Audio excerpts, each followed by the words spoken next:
I'm Dr. Brian O. Let's start the examination technique workshop again. For this session, this is session 2A, part 1. For this section 2A, we will cover the study material from chapter 9 to chapter 12. That is chapter 9, chapter 10, chapter 11, and chapter 12. Okay, for part 1 here, that means that for section 2A workshop, we will have 4 parts from part 1 to part 4. That is covering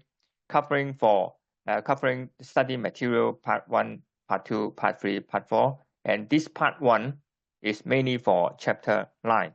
Then you can make reference with the study material, and with the study material you can study the content, grasp the content of this chapter. Okay.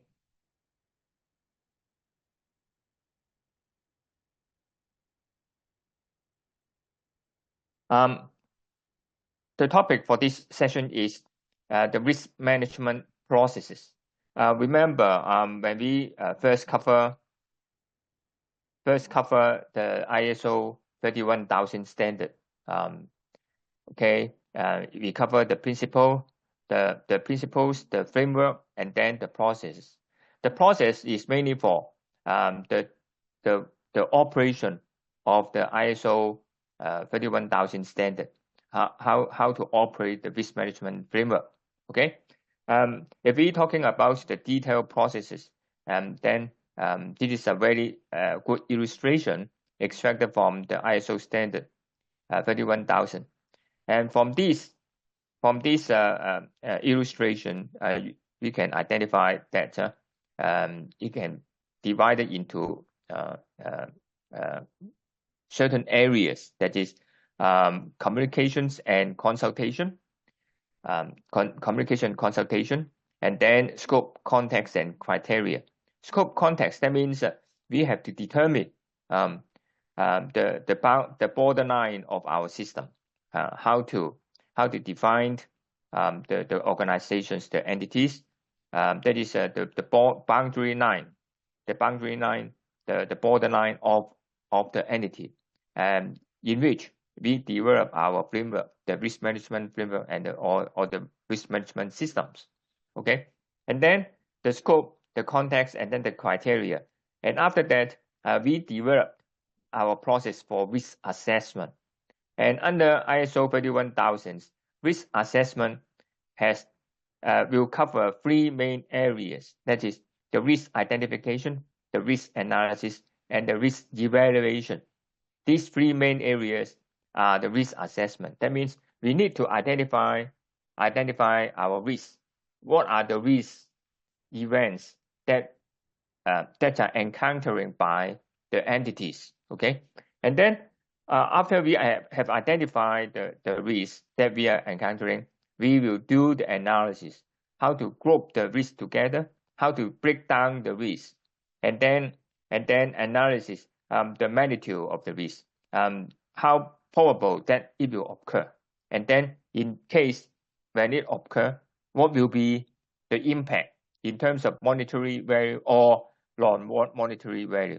Okay, and also we need to evaluate the risk, to what extent it will affect our objectives. That is the risk evaluation. And also we will keep the risk register, and then monitoring the circumstances, the internal circumstances as well as the external circumstances, whether it will affect our objective, and also whether it will go beyond our risk capacities that we cannot withstand, and that we cannot tolerate.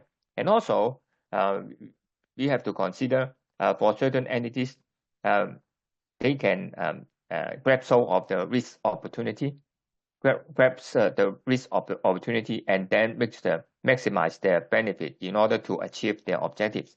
Okay, and to the majority part of the entities, or the substantially majority of the entities, they will consider how to reduce the risk, how to treat the risk. That is the risk treatment.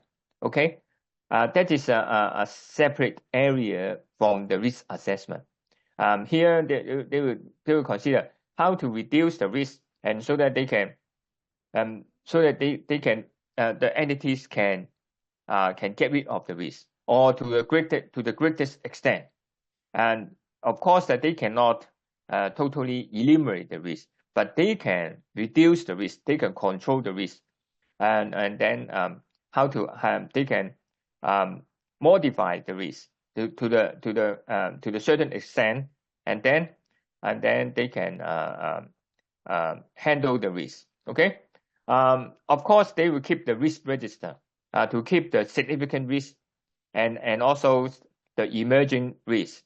They will keep the register and then monitor and review the risk situation, internal circumstances and external circumstances that may affect the risk situation of the company on a regular basis, and according to the listing rules for the listed companies, that they need to review the risk at least once every year.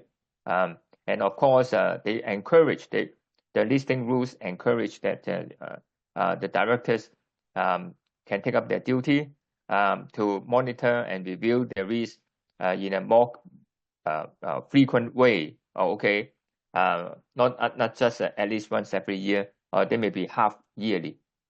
Conduct this kind of the risk review. Okay, there is a monitoring and review because they need to review whether there is any significant change that will affect the risk events, and then there is any failure of the risk events, any failures or the risk failure, especially for the corruption risk, any internal control risk failure, any compliance failure.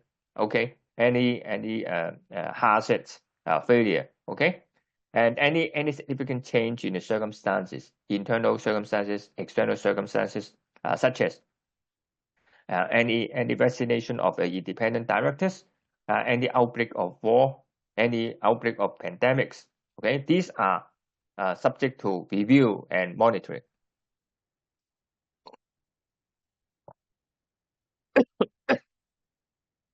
Okay, and then finally for these processes is recording and reporting.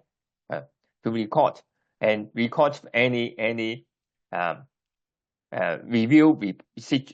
results, any risk failures, any significant change in the circumstances, that needs recording, and then reporting. That is, in case of any significant situations, they need to come up with the review report, any internal audit report, and then any communications with the concerned departments which have the risk failures. There are also stakeholders communications, discussion with the suppliers, discussion with the customers, and illustrating that the company determined to control any corruption risk. These are the communications. Okay, which is also very important for the establishment of the risk culture. Okay, and this is the whole process for the risk management processes, which build up the risk management system under ISO 31000. Okay, for the scope and context criteria, please refer to the section 1A. That is the first section. The first section, part 4, or the chapter 4 of the study material. Okay, now we focus on the processes. The other part of the processes, that is the risk assessment, and then risk treatment, monitoring, and recording. Okay, risk assessment. Remember, risk assessment including the risk identification, risk analysis, and risk evaluation. Okay, the approach to the risk assessment is risk assessment includes the risk identification, risk analysis and risk evaluation according to ISO 31000. Okay, remember, this is the ISO 31000. And no universal approach for applications. Of course, there is no absolute universal approach for the risk assessment. What ISO 31000 illustrate to you is the recommended method. And then because all entities or organizations are unique, and they have their own pattern, they can make use of the standards to develop their own system. And as long as it is effective and also supporting tool to supporting the organizations to achieve their own objectives. Okay, and usually it leads the top down as well as bottom up. Okay, for the top down, that means the directors are supportive and also lead the way to go to achieve these risk objectives, risk management establishment. And that is the directors are very supportive to the development of the risk management framework. The directors receive their training, and then the directors are motivating all the employees, and also it's very critically important for the establishment of the risk management system in a more integrated way. Okay, we will come to that point. And then bottoms up, we need the employees to participation, and we need the for the establishment, for a successful establishment of the risk management system, we need the support from the suppliers. We need the support of the employees as well as the customers and as well as the shareholders. Okay, therefore we need the top-down approach as well as bottom-up, integrate approach. Any action needs leadership, resources, and participation. And leadership from the top management, from the directors, as well as resources. That is the company's support, allocating enough resources for the recruitment of the appropriate expertise, taking up the posts of, for example, CRO, Chief Risk Officers, the compliance officers, the managers, and then the internal auditors, and enough resources for the motivation proficiencies. Okay, and then participations. That means they need the stakeholders communications, they need the employees communications, training.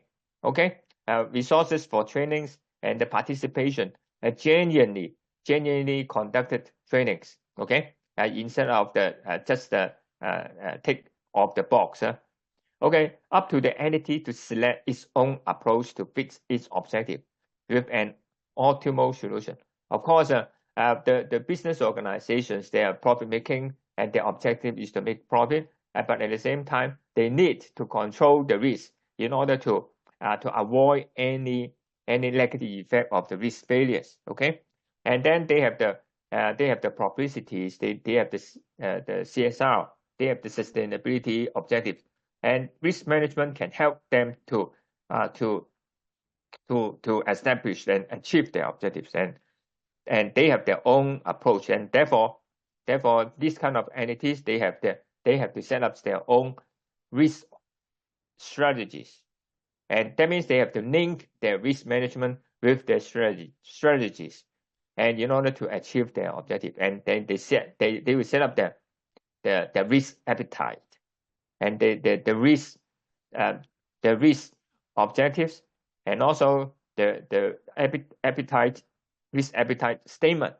They have the risk policy, to what extent they will tolerate or they will accept the risk, and then they will determine their risk capacity. Okay, these are the key points for the entity. And then the risk management system should be built. The system or the framework should be in an iterative way. That means step by step, stacking up. And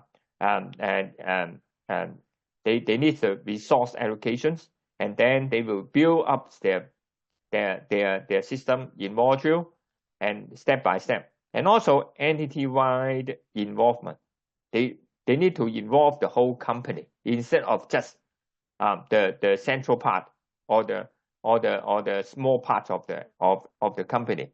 And because it is the whole companies to encounter risk. And also remember, the risk management is the stakeholders approach according to the G20 G20 OECD. Okay, the corporate governance principles. Okay, the risk management, the corporate governance, a stakeholders approach, and that means because the whole companies may encounter the risk, not just the operation, okay, or not just the financial encounter the risk. The operation, the front line, the staff, and then the internal control, they may all encounter the risk situation, and they may all have the opportunity to suffer the risk failure. Okay, therefore it is the entity-wide involvement, and then all level participation from top to bottom or from bottom to top. All level, each level, the middle level, the junior level, or the top level, to participate in the risk management. It is critically important for the involvement of each employees. They have the roles to take. They need to participate into it, and then well integrated with the management system instead of parallel system. The risk management system or the framework should be built well integrating with the central or the management system of the company. Because in order to achieve the objective, okay, and then embedded culture. We will come to this point later in a later chapter. Culture is very important for building up the appropriate effective internal control system. Remember the causal system for internal control or the risk enterprise system, that they need the environment. They need a conducive environment, to supportive environment for the building up of this internal control system as well as a risk management system. If the participation is only limited to very few employees, there won't be any successful system. Okay, they need a risk-aware culture, a supportive culture, supportive mind for the risk-aware culture for the successful and effective development of an effective risk management system.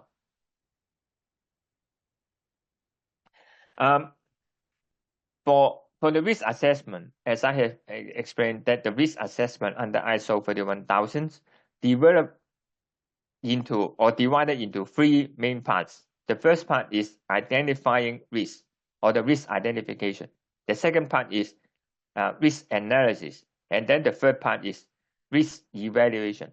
And then now we focus first on the identifying risk, or the risk identification. There are various types of techniques or the methods identifying risk. Okay, I will not go into detail for this, but candidates must aware of what are the various types of the identifying risks, and you can go to the study material to grasp the content of it and to study in detail. We just extract it from other reference book, but more or less the techniques are the same.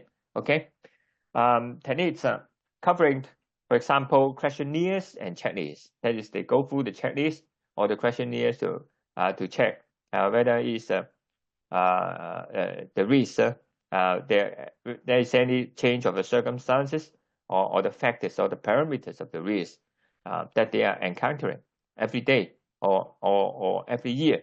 Okay, to ask the questions, because the front line will be maybe the most familiar persons or the persons who are most familiar with these risk events. They for example, the operation risk, okay, for the frontline employees, okay. Another workshops and the brainstorming, okay, they may come up with their idea how to avoid the risk event in the frontline operations, okay. Inspection and audits, internal audits or external audits. Sometimes the internal audit will identify the corruption risk, or the external audits that they identify the problem for the liquidity issue. Flow charts and the dependency analysis, and then the cloud sourcing technology. Okay, these are the certain techniques. And also there are suggestions. For example, expert judgment. We recruit certain consultants to come to review the company's operations and come up with the recommendations from the experts. They of course they must be the risk management experts before they can come up with this kind of judgment. Focus group or surveys, do some surveys, and then analytical approach to study the magnitude or the impact of this risk event in case it occurs, and then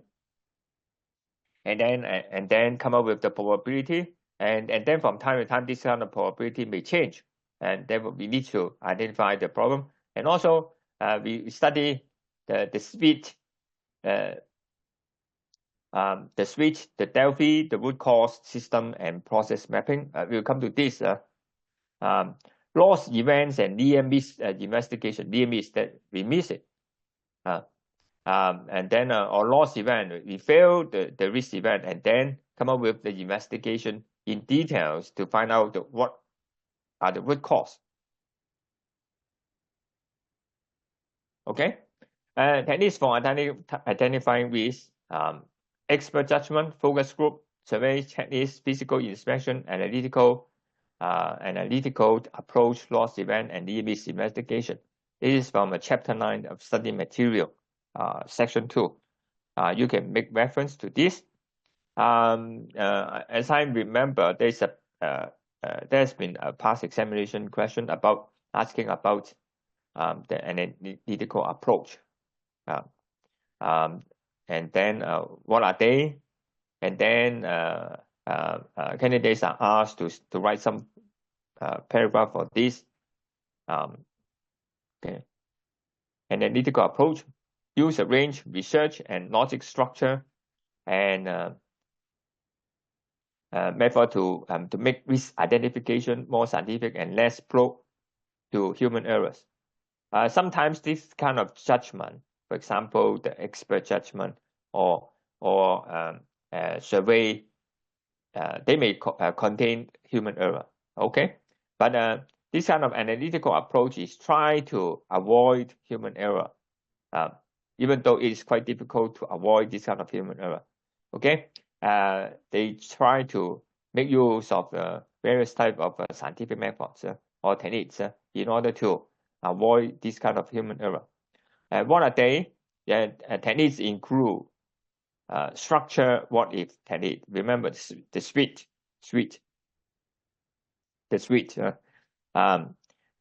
structure what if technique, the switch, and Delphi technique, root cause, find out the root cause of the risk failure, and the system process mapping. Okay, structure what if technique. Okay, I will not go into detail for these. Candidates can go into more detail for this, of course, by reference to the study material. Okay, what if method. Delphi, what root cause, and then system and process mapping. Okay. Loss event and near miss investigation. Students should refer to the study material for details. And identifying emerging risks. Emerging risks is also quite a common topics in examinations. Emerging. It is not yet occur, but it may occur. It slightly occurs. When it occurs, it will likely to be a significant risk. And also, apart from a significant risk, this kind of the emerging risk will also be or should also be registered in the risk register of the company. Therefore, we have to identify apart from the significant risk, these are also be identified, and then register in the risk register. Okay, identifying emerging risk. Before we identify emerging risks, we should understand what are they. Okay, emerging risks, also known as disruptive risk. Disruptive risk refer to the risk that does not yet affect an organization. Of course, it has not occurred, but and that means that it is not affecting the organization, like the significant risk. It is not affecting the organization, but in case it occurs, it will have the significant risk, failures or impact to the company. And then when when the situation change, it's likely to become the significant risk, and substantially affects the company's objectives or negatively affect. And that may develop to become a principal risk in future. A principal risk in future. Both principal risk and emerging risk are compiled or registered in risk profile or risk register of the enterprises. Okay, that means like the principal risk, that it will it is registered and then reviewed regularly, because we need to monitoring the whether there's any change for these principal risks, and also any change for the emerging risk, and then emerging risk will come to becomes a principal risk, and then affecting the company. All organizations are concerned about the changes in the external and internal context that give rise to new challenges. These significant changes can be considered to be the emerging risks, and changes in consumer taste, for example, and the preference in the market, that may change the market risk. And then use of data automation technique or a shift towards a digital advertising model are the example of emerging risks. For example, people becomes more rely on the purchase through internet, or for example Amazon. Okay, and then that impose a lot of the risk, exert a lot of the a very high level for the shops, for the shops, and that may ultimately affect the value of the shops, of the property market. Okay, and then the example of the emerging risks. These risks are also different for different organizations. They are various.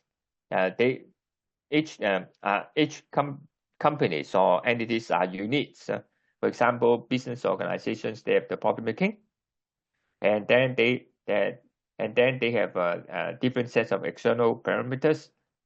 Some are more concerned on political situations, but some are more concerned on economic situations. And then for NGO, for charitable organizations, they have, of course, another set of external parameters. And therefore, they have to monitor their own sets of external parameters. And that is up to the board to determine.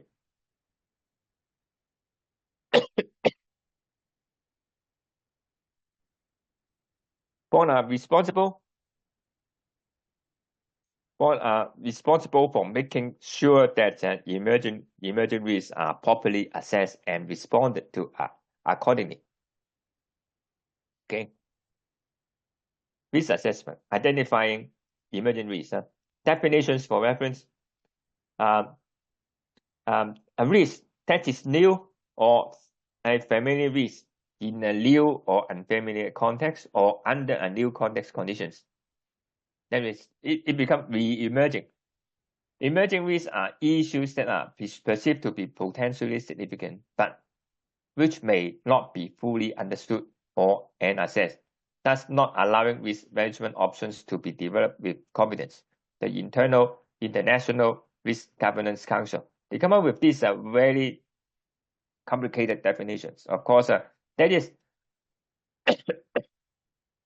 a risk that is not yet affecting the organization. Of course, it's emerging, it's coming. But once it becomes a very powerful one, then it is a principal one that affects the company's objective. Okay. That is a familiar risk. That is quite familiar. That is we encounter this every day. It is very familiar. For example, those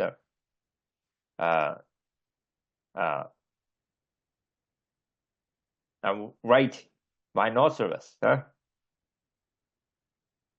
Okay, risk in the financial market, a familiar risk, but it's not yet is a familiar risk in a new or unfamiliar context or under a new context conditions.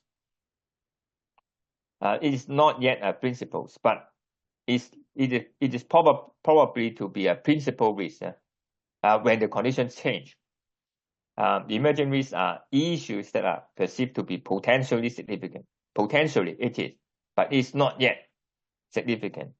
It is not yet a principal risk, but it's likely to be one. Therefore, we need to monitor it.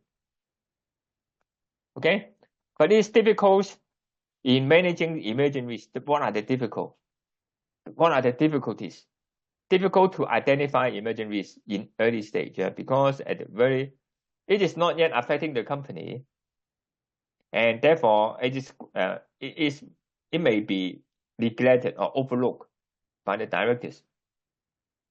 And because it is not yet affecting the company, they just put aside, and it's difficult to identify. If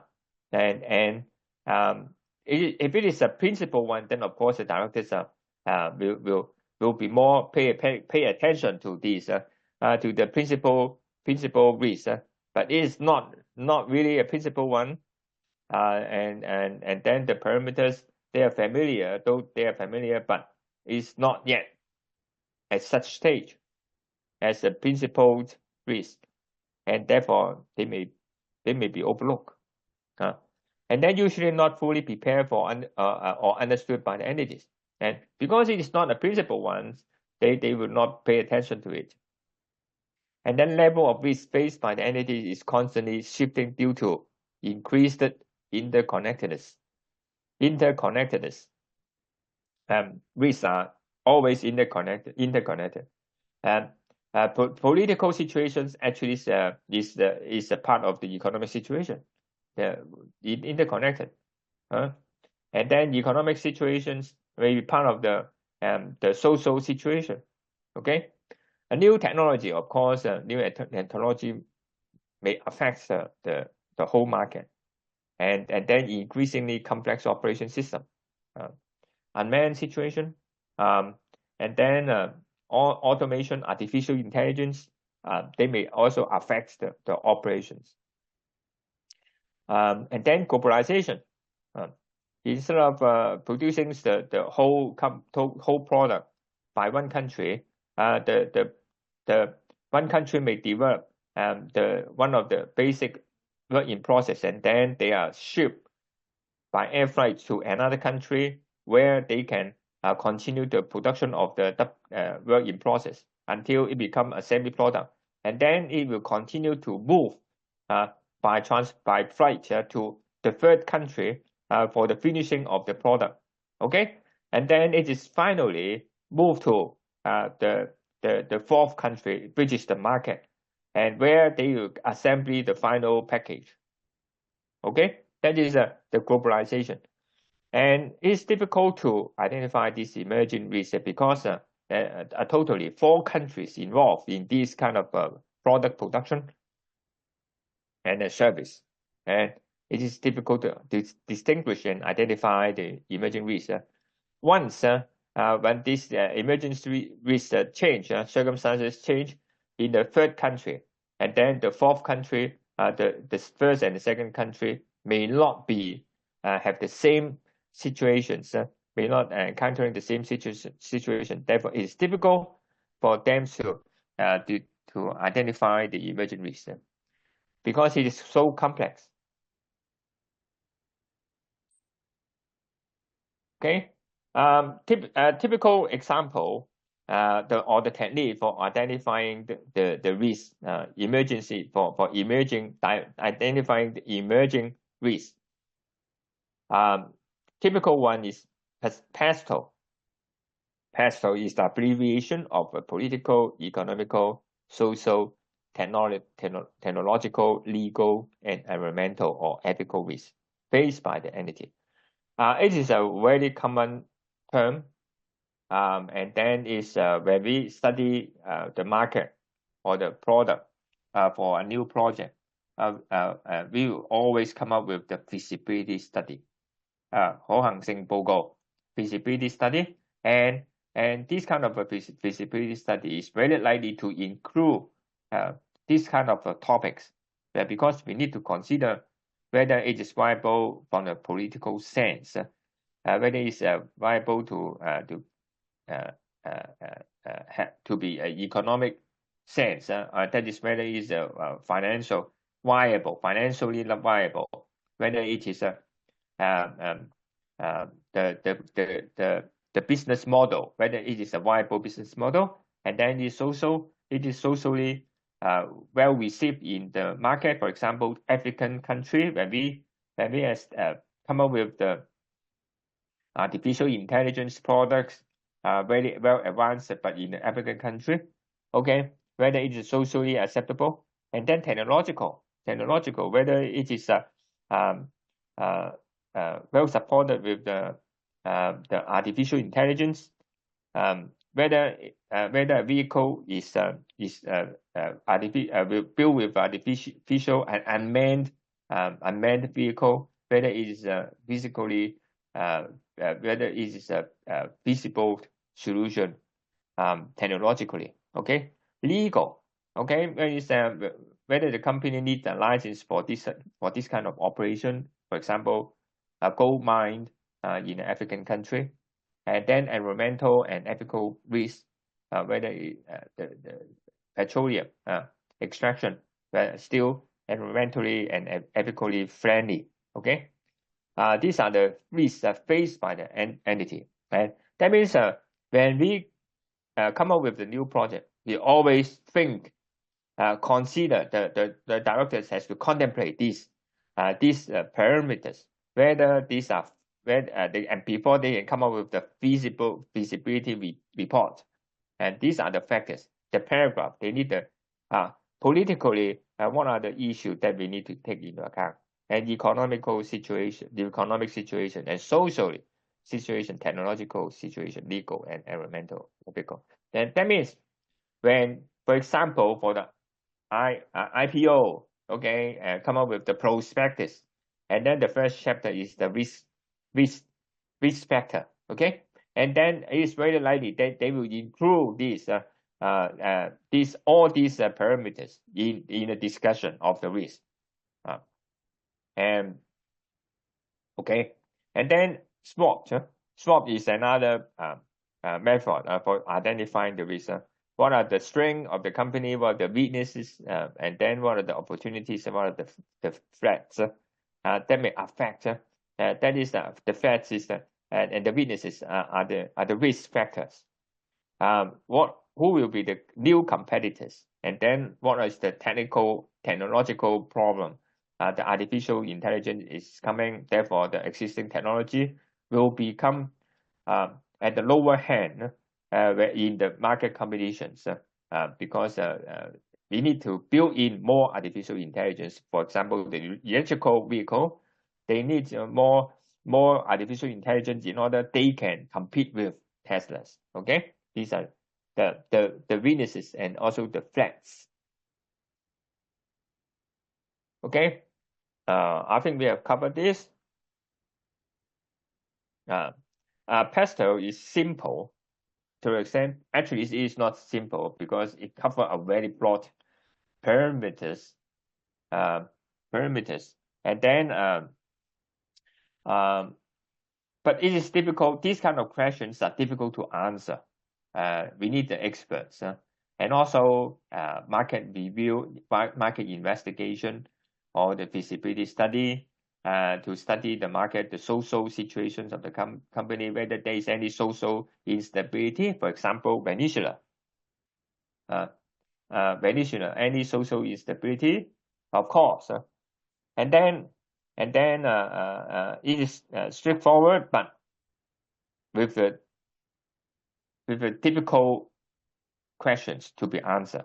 Okay, facilities in understanding of the wider business environment, especially in a new country, encourage the development of the external and strategic thinking. Of course, it is a more comprehensive. At least it is a checklist. At least it is a checklist. We need to understand what are the political situation of the market, the product, the project, and then social consideration, economic consideration. Economic, that means whether the GDP of the country can support the consumers to buy the products. Okay, whether the financial the business model is viable. Okay, anticipate future business threats. Think in advance the technological change, the legal situation, and then helps identify actions to avoid or minimize impact of threats.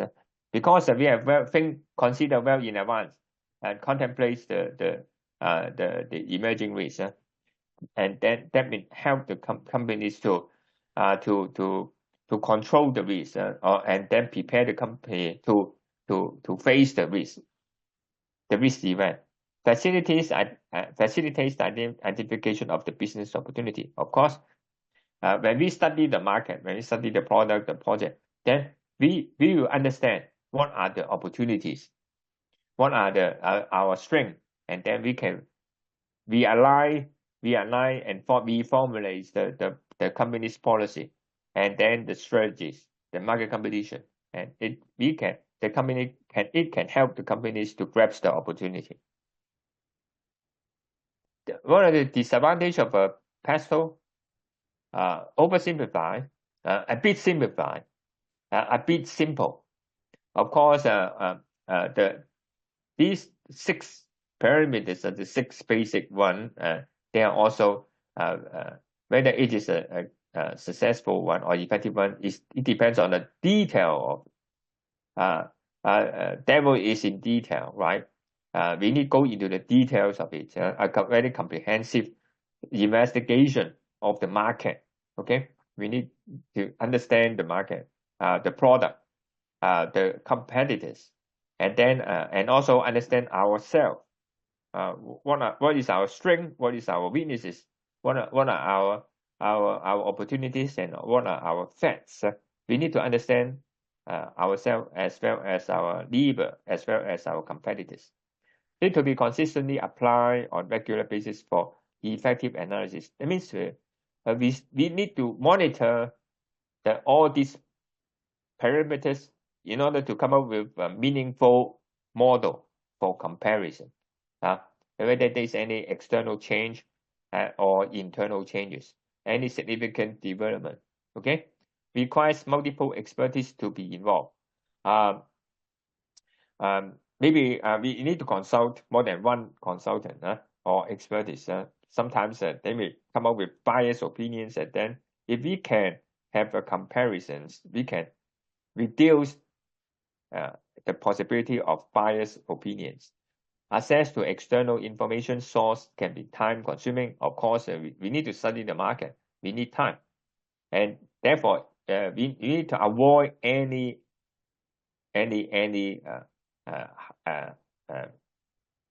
harsh or very time expedite decision. Avoid any quick decision. Okay, difficult to prioritize the risk.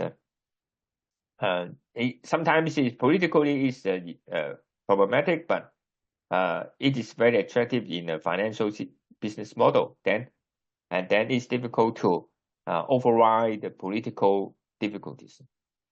Can be based on assumption. Okay, sometimes it's based on assumptions, but the assumptions may come out to be true, or sometimes it is not true.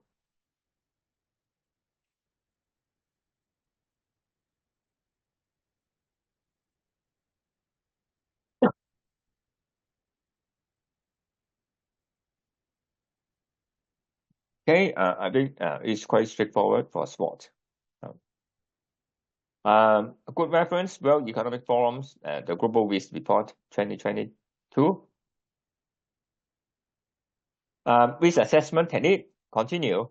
Sometimes we can assess the risk in a qualitative way, or sometimes in a quantitative way, or sometimes in a hybrid approach. Stress testing, scenario analysis, and ultimately we come up with the risk register. We develop the risk register to keep the register, maintain the risk register, which contain or record those principal risks or the significant risks, as well as emerging risks. Okay. Please refer to the section 1B, part 1, or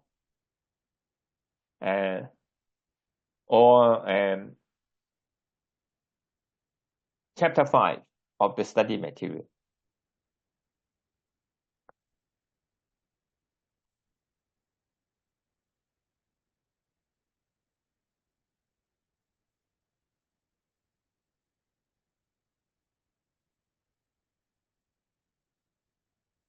Okay, and then what the risk identification means, if we refer to ISO 31000, the standard, you come up with the definition. What is risk identification? Okay, the first part of the risk assessment, we are still in the risk identification, means the process of finding, recognizing, and describing the risk. Find it out, recognize it, and then describe it, because we need to understand what is the risk event, what is the risk, and then to what extent it will affect the objective of the company, or to what extent it will affect the company in case it fails or it occurs. Okay, the risk event occurs. And then for the note 1, risk identification involve the identification of the risk sources. What are the source of the risk? What is the event of the risk? Their causes and their potential consequence. That is what will be the impact. And then note 2, it can involve historical data, theoretical analysis, informed and expert opinions, and the stakeholders' needs, etc. Okay. Is also based on the reference of the BS standard. Okay, common ways to identify the risk and the resources under the listing rules of Hong Kong, of course. And periodical review by management and board, section D2 of Appendix 14 of the listing rules. I think we have covered this Appendix 14. It's very likely to be it's very likely that the case will be a listed companies. I will be surprised if it is not a listed companies, because of a listed companies, it will involve the compliant with, at least compliant with. There will be a lot of content to be discussed, and then under the listing rules, D2 Appendix 14, the companies have to review their risk management, the risk management system, as well as internal control system on a regular basis, at least once every year. And then when they review whether there's any risk failure, and then there's any whether they have enough resources, whether there's any significant change in the external environments as well as internal environments. Okay, and then come out with a confirmation whether they have received a report, a confirmation from the management team. Okay, that is the duty of the boards to ensure this to occur. And then internal audit. Okay, this is the way to identify risk. This is the internal audit will audit the operation of the companies, the compliance, the financial reportings, and then the compliance risk as well as for the operation. Okay, the operations, the compliance, and then they come up with the internal audit report, and then they will communicate and report the situations to the management team, and as well as the internal as well as the directors. Okay, it is the source to identify the risk, and then the way, one of the several ways, and then external audit, they come up with external audit report, and they will review whether the internal control system as well as the risk management system remain effective. Okay, if there is any problem, they will qualify the the audited report, and they will qualify and then come up with a comment, and then report from operations, any whistleblowings, of course, and report from operations whether there is any complaint, human resources dispute, labor disputes, any complaint for the work environment, when any corruption, and of course, finally is the whistleblowing. Identification under the ISO 31000, there is also a lot of factors to be considered. Okay, additional factors to consider at all levels: the stock, firm, financial, infrastructure, reputation, and market. Okay, that is the firm, and then stock. So compliance, operational, technical, etc. Real or potential sources of risk, and whole entity via 4P, etc. And then the second part is risk analysis. Remember, the risk assessment includes risk identification and then risk analysis. What is the risk analysis? Means the process to comprehend the nature of risk and to determine the level of risk. It is the risk analysis to understand the risk and then determine the level of risk. The classification, understand that for the categorization, to classify it, and then determine the magnitude of the risk. This is based on the BS 31100. There is a BS standard. Come up with the definition. Comprehends the nature of the risk. Determines the risk source. Determines what is the source of the risk. The risk event. Determine the level of risk, probability, and impact. It can be the risk can be aggregated, grouping together, become a bigger one.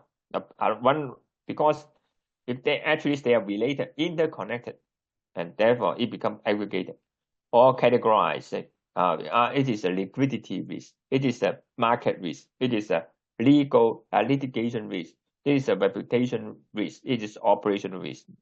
Risk can be classified, and then risk grouping or breaking down.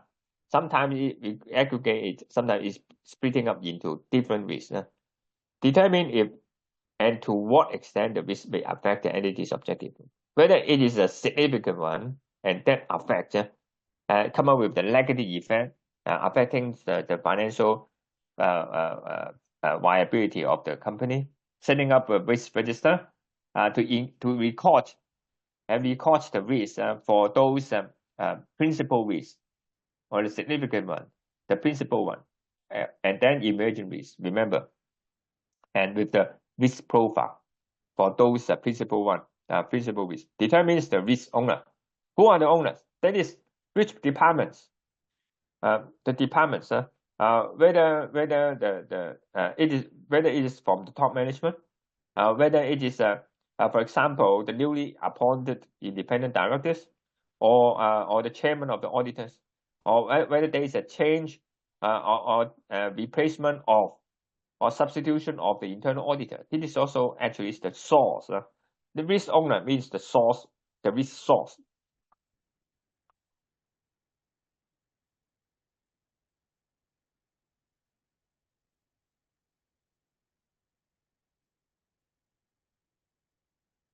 Okay, and then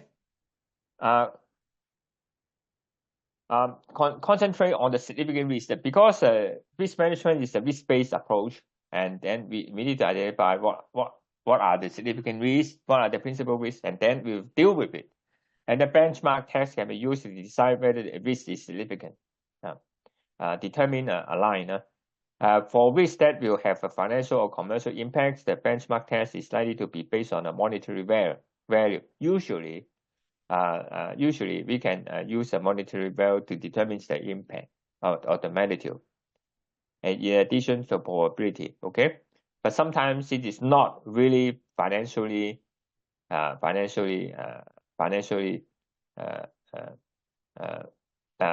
sometimes it may not have a financial value or monetary value. For example, reputation. Okay, but of course, sometimes reputation, such as a trademark, can have a value. If you come up with a valuation report for the trademark, but it is usually that the reputation does not have or do not have the monetary value, and unless you come up with a valuation report in terms of a trademark. But of course, in case of a risk failure, for example, compliance failure, it will have a negative effect, a significant negative effect on the company image, and that will have a very heavy blow or impact on the company's reputation in the society.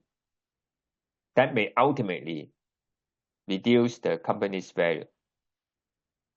For risks that could disrupt the infrastructure of routine operations.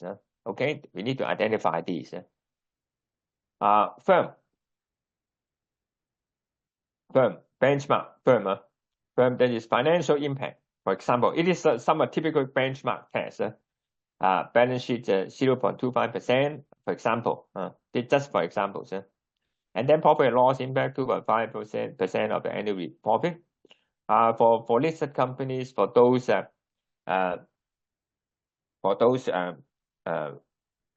which have estimations that when the listed company has the estimation that the profit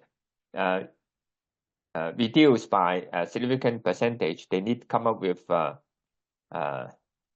negative, come up with an announcement, profit warning announcement.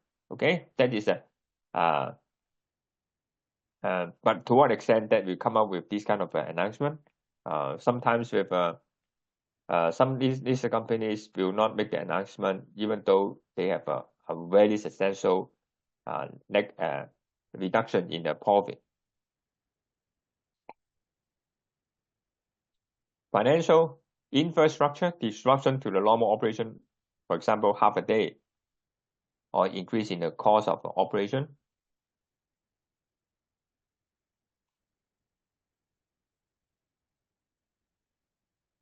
Reputation, share price,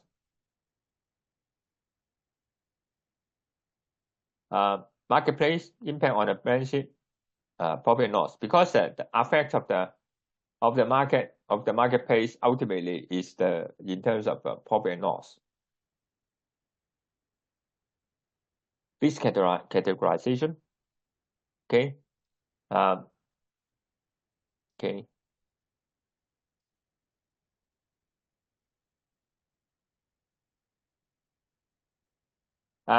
Risk categories and other structure guidelines. I remember for in 2023 in winter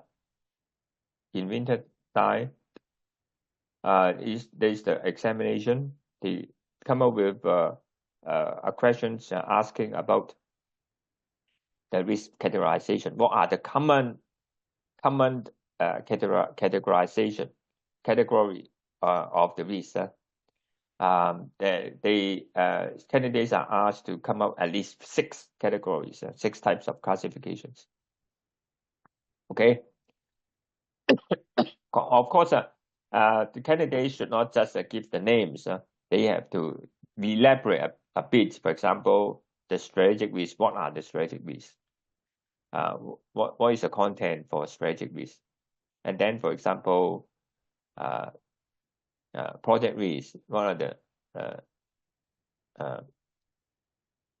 the project risk, and then financial risk, safety risk, compliance risk, operation risk. Of course, the very obvious for compliance risk, as long as the entities has to conform to certain rules and regulations. In case of failure, there is a compliance. Failure to conform to these rules and regulations, that means the compliance risk. And then operation risk. The company's operations is under disruption due to one or other reasons, and then the companies has to set up the business continuity plan.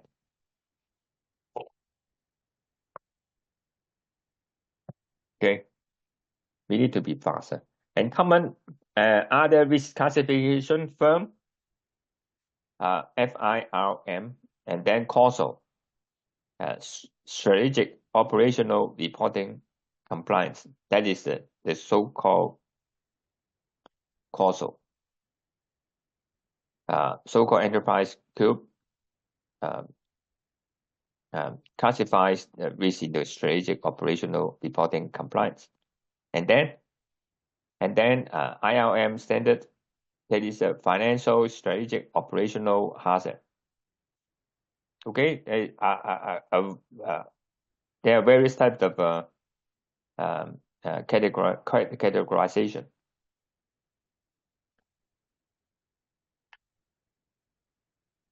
Okay.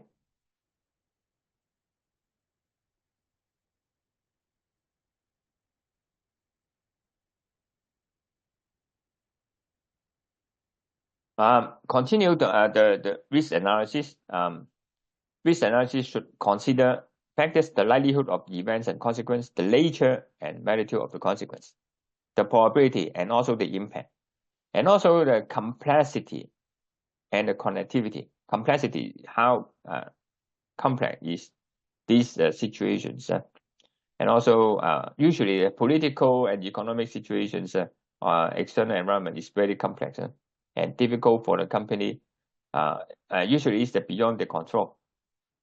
And the connectivity, technological and environmental.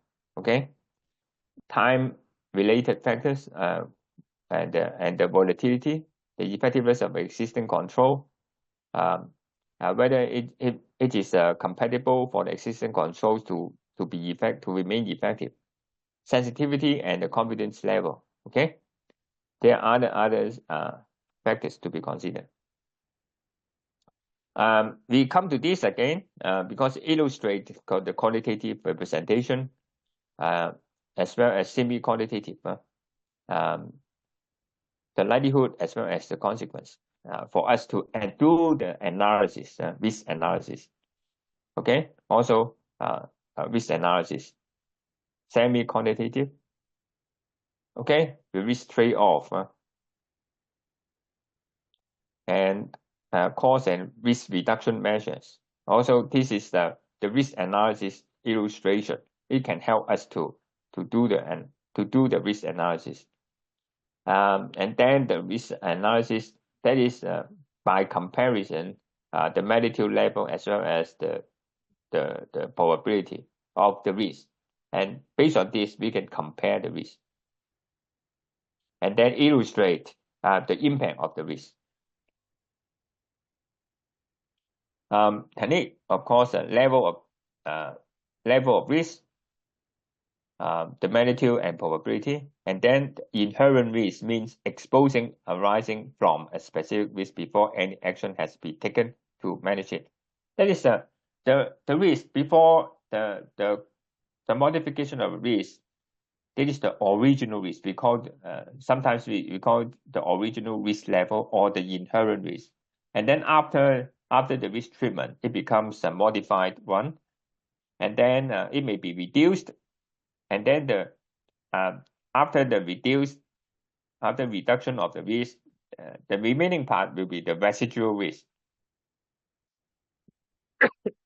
That is it comes with the term residual risk. That is after the treatment, after the modification or the control, the inherent risk will be reduced, and then to a certain extent, and then the remaining part will be the residual risk. Okay, current risk, the present situations, the current level of the risk, and the risk treatment means process to reduce or modify risk. Risk assessment. It shows the inherent level of risk. After the first treatment, it come up to current level of risk. And then if we come up with the second treatment, it can be further reduced to the target level of risk. It is the treatment tool has not been conducted yet. And that means that we set the target. If we carry out the treatment tool, we can further reduce the current level of risk to the targeted level of risk. Okay, that is for illustration. The third part of the risk assessment is the risk evaluation.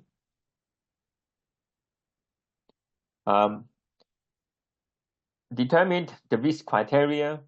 What are the risk criteria as a benchmark, and then for matching the risk appetite, we need to have a risk appetite statement.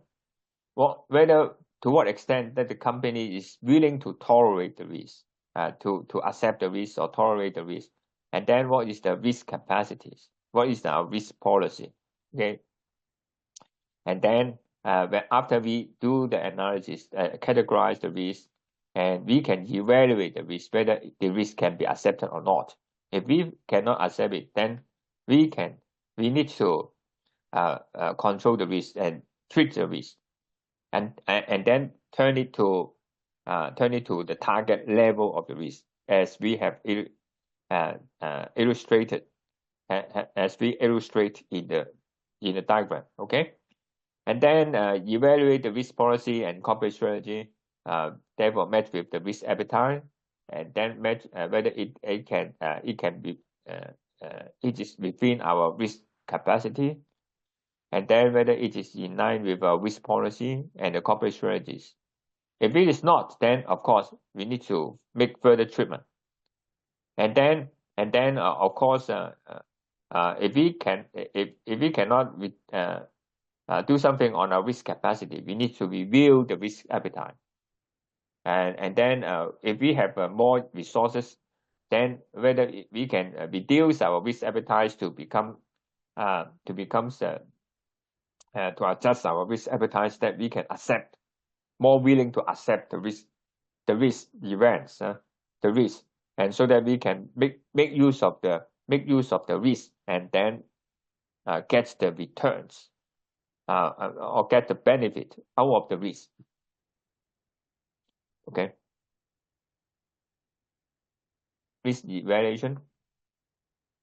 What will be the outcome of the risk evaluation? This can lead to decision to do nothing, because for example, okay, after the risk evaluation, there is no change in the circumstances. There is no change, no risk failures, and so far so good. Then we can do nothing. Okay, that means if we determine that our existing risk management framework or risk management system remain effective, okay, we can do nothing. And then or we can consider risk treatment option. Okay, we can conduct risk treatment so that we can further reduce our current risk level to the target risk level, and then so that we can further reduce the residual risk to a lower level. Okay, undertake further analysis to better understand the risk. Okay, for example, the emerging risk. We are concerned about the emerging risk. Therefore, we need to consider to do more analysis or questionnaires to investigate the market, to understand the emerging risk, whether it has already changed the parameter, and then become negatively affect the business objective. Maintain existing control. Okay, we can keep the existing control to for example, internal control system, or the risk management control, as well as procedure. And then we consider the objectives, or review our risk appetite, or strengthen our risk capacity. There are a lot of the options. For example,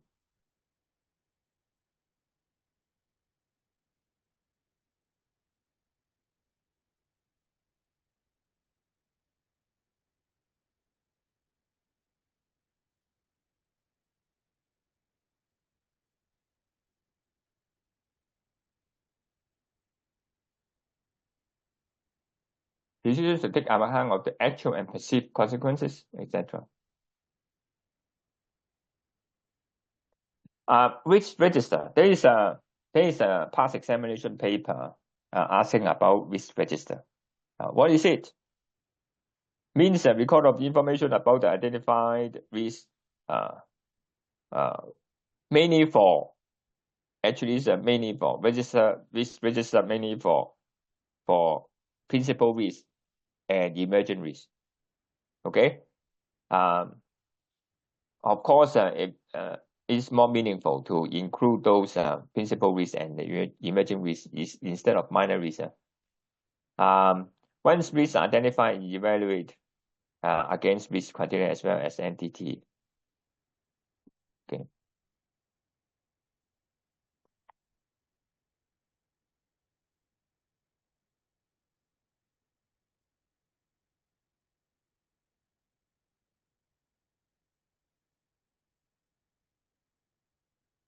Okay.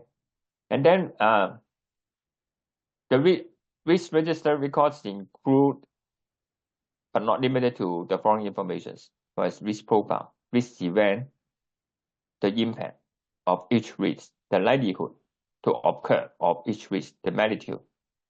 Magnitude means the impact. Okay. And then the related circumstances, external and internal, treatment history. Okay. Audit history, retained level of risk,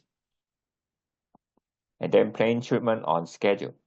What will be done? What will be conducted? Which owner? Who is the owner? Which department? Stakeholders' opinion. The employee, any suppliers, or the customers. Okay. Risk assessment. Okay, continue. Okay.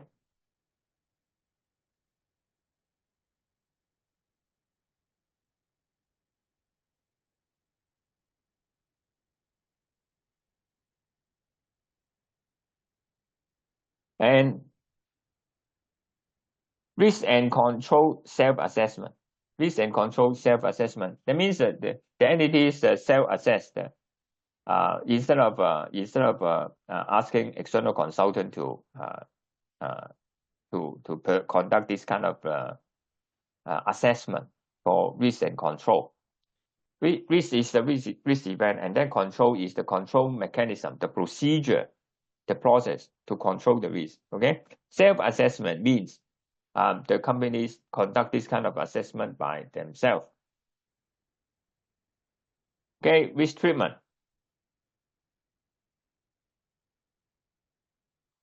Risk treatment and control. Okay, this is the fourth part. Remember.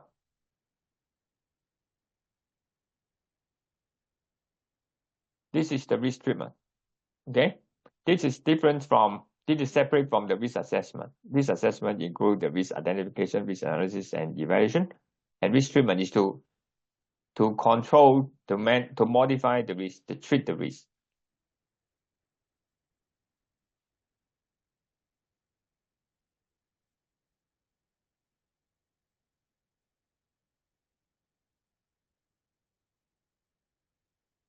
Okay, the risk treatment means a process to modify the risk, a process of selection and implementation of measures to modify the risk. Mainly is to modify the risk. According to PS 31-100, and then IEC Guide 73 2002, process to selection and implementation of measures to modify the risk. Risk control, action implementing a risk management decision. Okay. Risk treatment actually is both terms can be used interchangeably. Risk response means accepting or of a risk or action taken to address it. Okay, risk treatment and risk control basically can be used interchangeably. And then risk treatment option, risk avoidance, risk sharings, risk modification, risk transfer, risk retention, risk reduction, mitigation. Okay, I think we have covered this in the earlier PowerPoint. Avoidance, as comparison, avoidance. This is actually from BS standard 31,100. Okay, that is the definition of various type of risk treatment options. Okay, and this is measures to control risk as comparison. Avoidance, reduction, alternative action, contract. By contract, we can transfer our risk to the opposite party, or for example, customers or suppliers. Share the risk, for example, the crop deal of a loan agreement. Insure by insurance, take out insurance policy. Mitigation, taking action to reduce the impact relating to risk. Crisis management, backup of data center. Accept, okay, to accept it, no action is taken. Okay. Risk treatment, to select and implement option to involve iterative process.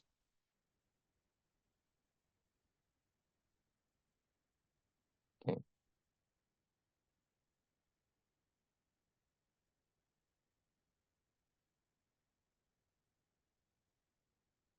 Okay, and then we come to monitoring and review under the management process, under the risk management process. Monitoring, that means we monitor whether the risk management system will be effective, whether there is any occurrence of risk during the period, and also whether there's any significant change in the external and internal environment, and then whether there is any change in the risk sources, and after taking action of risk treatment, whether the risk level has been reduced to the target level. Okay, that is the monitoring and review. Okay, I think, and then finally is the recording and report. Communications. Risk reporting, according to BS standard, a form of communications intended to inform particular internal and external stakeholders by providing information regarding the current state of risk and its management. Okay, reports, the reporter, the situations, the risk situations, risk level, the impact to the concerned, to the top management, and as well as the concerned department. Okay, the operations, the operation, the team members, the concerned department, and so that they can aware of it, particular internal and external stakeholders. Okay, and then the risk communications include the exchange of sharing of information about the risk between the decision maker and other stakeholders. And typical example is meeting timely disclosure obligations for listed companies under listing rules and SFO chapter 571. This is the so-called disclosure, timely disclosure of inside information. This is a compliant risk. Okay, but in case of any significant situations or the risk event, change of a risk event that will become the inside information, and this the listed company has the obligations to disclose the inside information in a timely manner. Okay, and then the stakeholders communications, for example, discuss with the suppliers for the corruption risk, as well as the customers for the market risk and the technological risk, and then employee motivation and training, so that they can be more risk aware and also risk failure alert is under the risk management system. We have to communicate the risk failure to the risk source or the concerned department in the front line. Regulatory liaison, that is, we need to discuss the case, the project, the license situation with the regulators. That is liaison process with the regulator. And then the common public relations for company image, risk culture strengthening, internal control system, and visual brand for corruption risk. Okay, reporting and recording. Okay. Finally is the principle. If we refer to Appendix 14, is for the listed companies case, the board should oversees the issuer's risk management internal control system and ongoing basis. That is the source of the source of rules and regulations that the listed companies has to review the risk management system as well as the internal control system, and to ensure that these systems remain effective over the financial period. Okay, and then D24 issues should disclose the corporate governance report and narrative statement on how they have complied with the risk management and internal control code provision. Okay, this is the Appendix 14. And then D28, the board may disclose the corporate governance report that it has received a confirmation from management on the effectiveness of the issuers, the risk management and internal control system. And then Schedule 5, company's audience requires that a director's report for a financial year must contain a business review that consists of, among others, the description of the principal risks and uncertainties facing the company.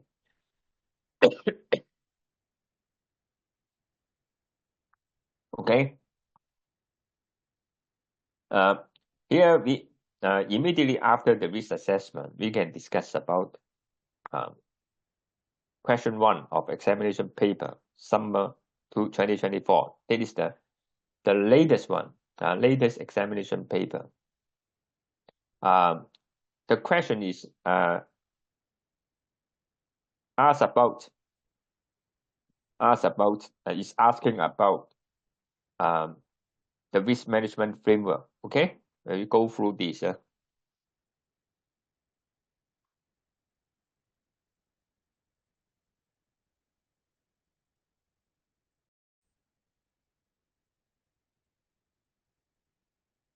Okay, this is the question 1.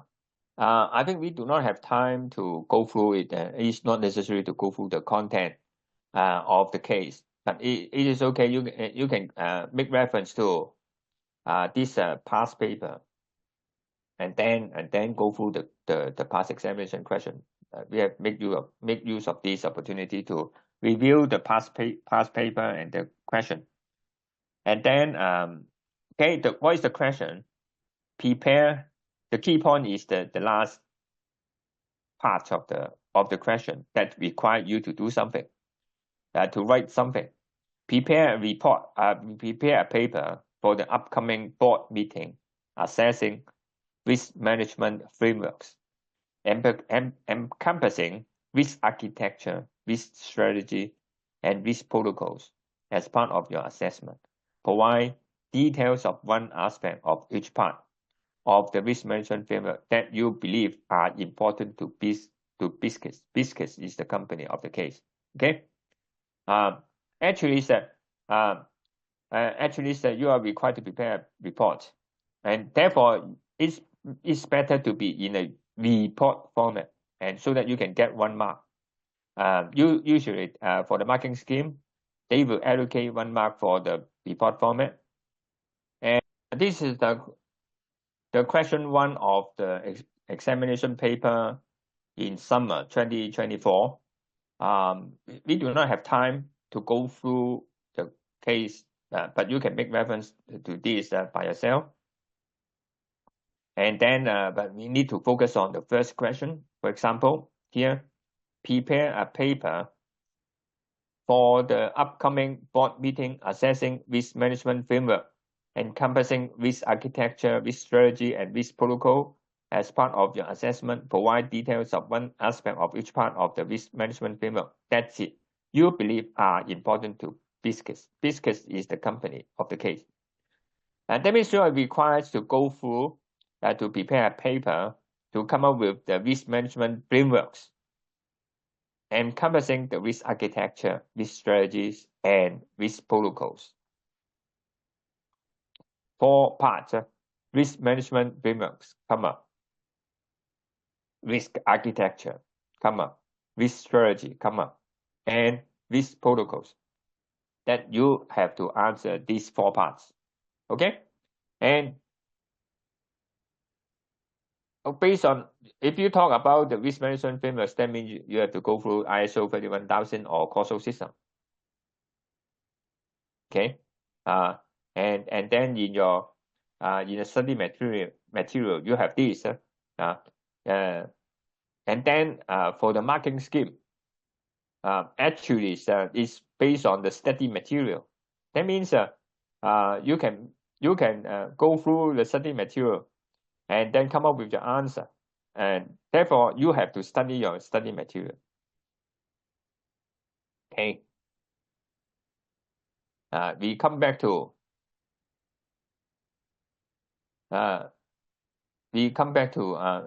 you make reference for this later on.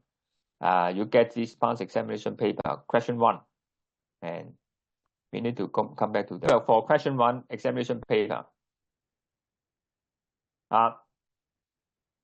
you can get the content of this in the section 2, chapter 4 of the study material.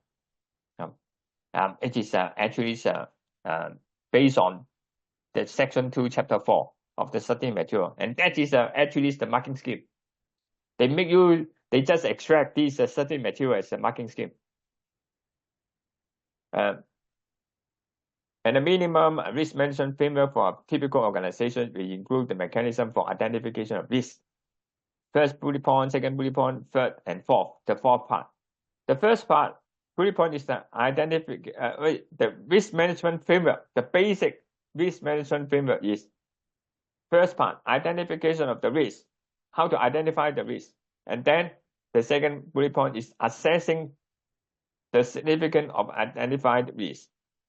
The significance, to study the risk, to analyze the risk. The third part is monitor to help detect any changes for the organization. That is the assessment of the risk.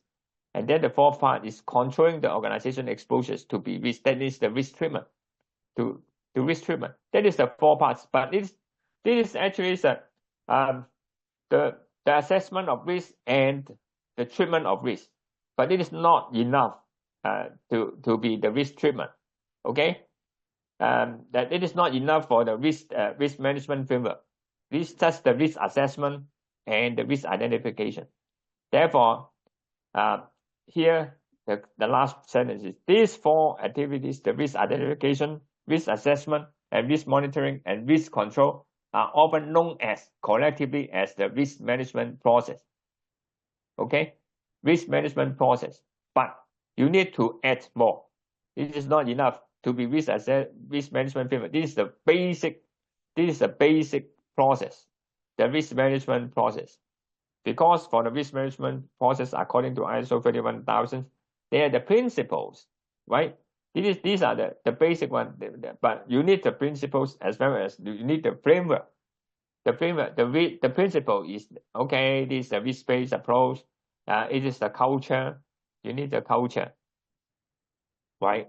You need to, and then the framework is you need the well integrated it, and then the all enterprises wide, and then the resource support, etc. Okay, we need this kind of a software instead of just the risk assessment and then the risk treatment. Okay. We continue. Section 2, Chapter 4. The 4 activities of the risk management process provide a solid foundations for any risk management framework, but it is common for an organization to add further elements. What are they? To add further elements.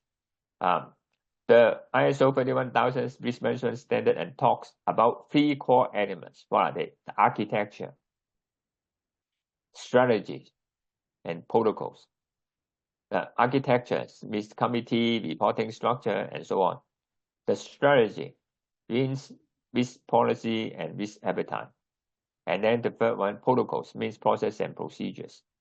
Okay, that means these are the management elements. These the basic elements. Therefore, remember the 4 parts. The question asking you to answer 4 parts. The first part is the risk management framework. The second part is the architecture. The third part is the strategy, and then the fourth part is the protocol. Okay, the process, the protocol, the procedures, and therefore, you answer the risk assessment and identification is the basic one, and then adding the further part is the architecture, strategy, and protocols. And then section 2 continue, chapter 4 study material continue. The first one, risk management strategy.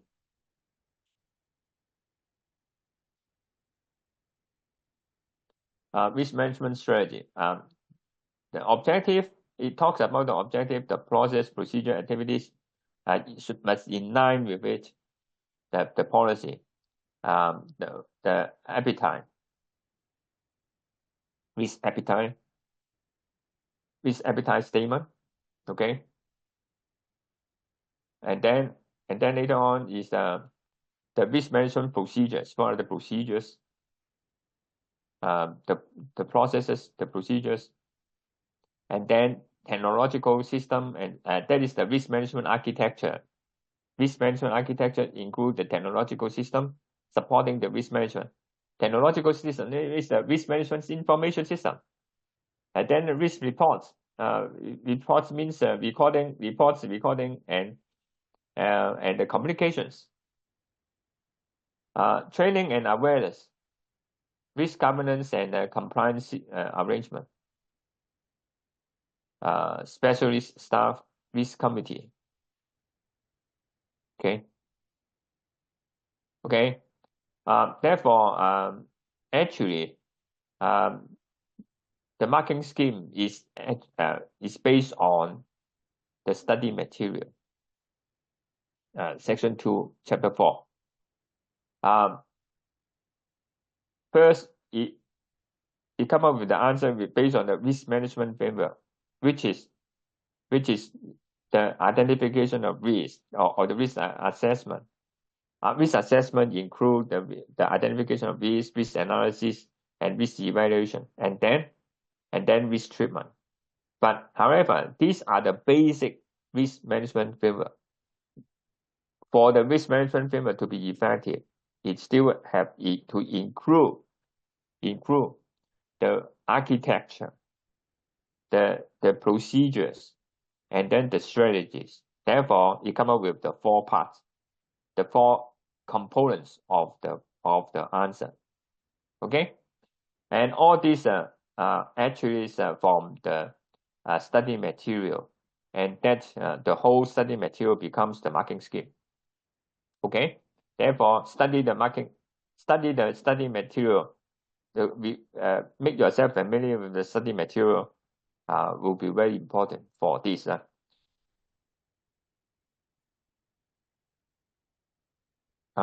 Okay, we can come out with an inference for this. Risk management system or framework is always a hot topic to be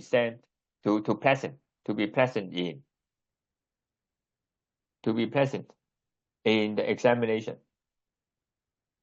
It is a hot topic. It always come out, risk management framework or system. It always come out a hot topic. Okay. Second, study material contents are set as marking scheme. Okay,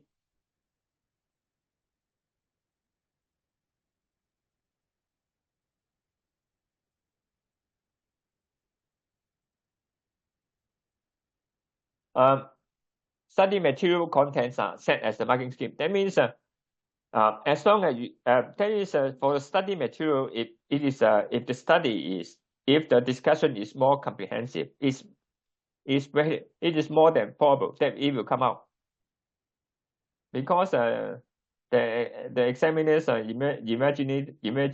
examiners will always make use of these as the marking scheme. The study material contents are set as the marking scheme. Therefore, study your study material well. And then time is too tight. Time is too tight. Candidates usually have not enough time to write a lot in examination. Of course, you can see, to answer this question, you cannot write so too many paragraphs, but therefore candidates can only write briefly for each point. Okay, but you have to include the risk management framework. You need to include to write something about the architecture, and then you write briefly for the procedures. You write about the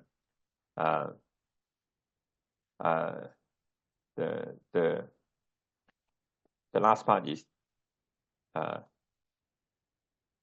yes, the last part is the architecture, procedures, and the strategy. Okay, the risk management framework, and then the strategy, the procedures, as well as the architecture. You write these. So many, but it's better for you when you write briefly for each part. For example, specialist staff, you have to you make the heading, and then write a few sentences for this. And then risk committees, you write a few sentences. As long as you have the heading, you can more easily to get the points, to get the marks. For example, training and awareness, you write the heading and then write a few sentences for this, as well as the risk governance and compliance arrangement. Okay, you write the key terms, key notes, and then risk management procedures. That is very important for it is a software framework supporting the architecture, supporting the whole framework. Without the procedures, it's difficult to operate. Okay, write a few sentences and that's it. Because you cannot have enough time to write the whole paragraph.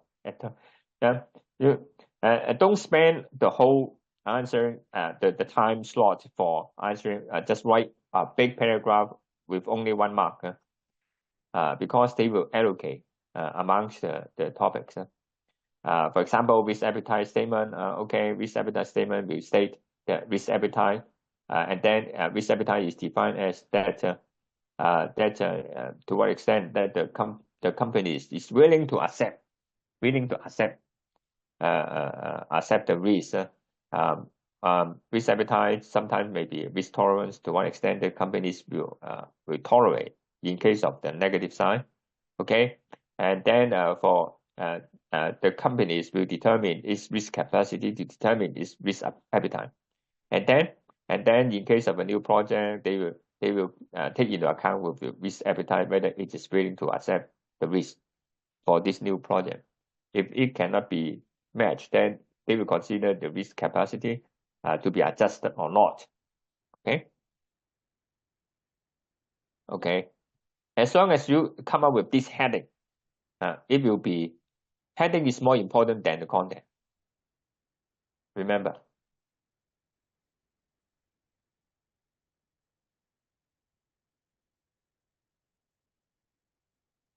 Headings are important to attract the eyeball of examiner. Okay. Okay, that's all for part 1, and then we need to come to part 2. Okay, part 2. We come to risk appetite. There are many definitions of risk appetite within the standard. We need to be faster in order to finish all the parts. We have totally 4 parts.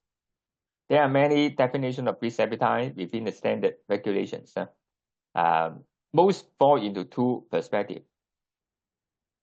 A definition that defines risk appetite in terms of the level of risk exposure that an organization is prepared to accept, and then a definition that defines the risk appetite in terms of an organization's willingness to take defined level of risk in the pursuit of its strategic objectives. I think the second one is more is better. It takes into account the strategic objectives, and then the appetite is more at the side of that willingness to take a defined level of risk. Okay. Therefore, defining a risk appetite. What is a risk appetite? That is in order to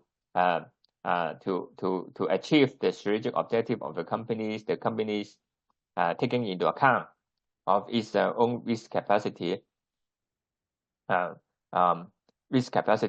then determine as a determining factor whether the company is willing to accept a definite, defined level of risk, okay, in pursuit of its strategic objectives. That is the risk appetite. And where is the risk tolerance? Risk tolerance usually it is risk appetite is for both a positive side or negative sides. Whereas risk tolerance sometimes is interchangeably, but risk tolerance is more at the negative side. That is to what extent that the companies will tolerate the risk in case of the unfavorable situations or of the occurrence of risk. Okay, and okay. And what is the use, the role of the risk appetite? Please refer to section 2 of chapter 10 study material. The role of risk appetite, it has the three roles. The role of a risk appetite is to support risk management decision, and then the risk governance and internal control activities, and then the support strategic decision making. Okay, this is a quite common part in the examination, common topic, the role of risk appetite. They will ask you what is the risk appetite, and then in what way it can help the risk management system or the framework. Okay, then that is the role of the risk appetite. Okay, please refer to the section 2.2 of the chapter 10 study material. And then risk tolerance sometimes is used interchangeably. However, it is at the downside risk or the negative side of the risk instead of the positive side. And then is the company has to determine the tolerance limit. Whereas for the risk appetite, the company has determined the risk capacity, to what extent its capacity can work with their strategic objective. Okay. Risk capacity is that the maximum enterprise-wide level of risk to which an organization may be exposed. That is to what extent it can tolerate the risk, the level, the maximum level of risk that they can expose to. Metric-based expansion of risk appetites can be a metric-based. That is, it can come up with a measure in terms of a probability, and then a monetary value as in terms of magnitude. Okay, probability and impact, target, limit, and threshold. Okay, these are a common approach.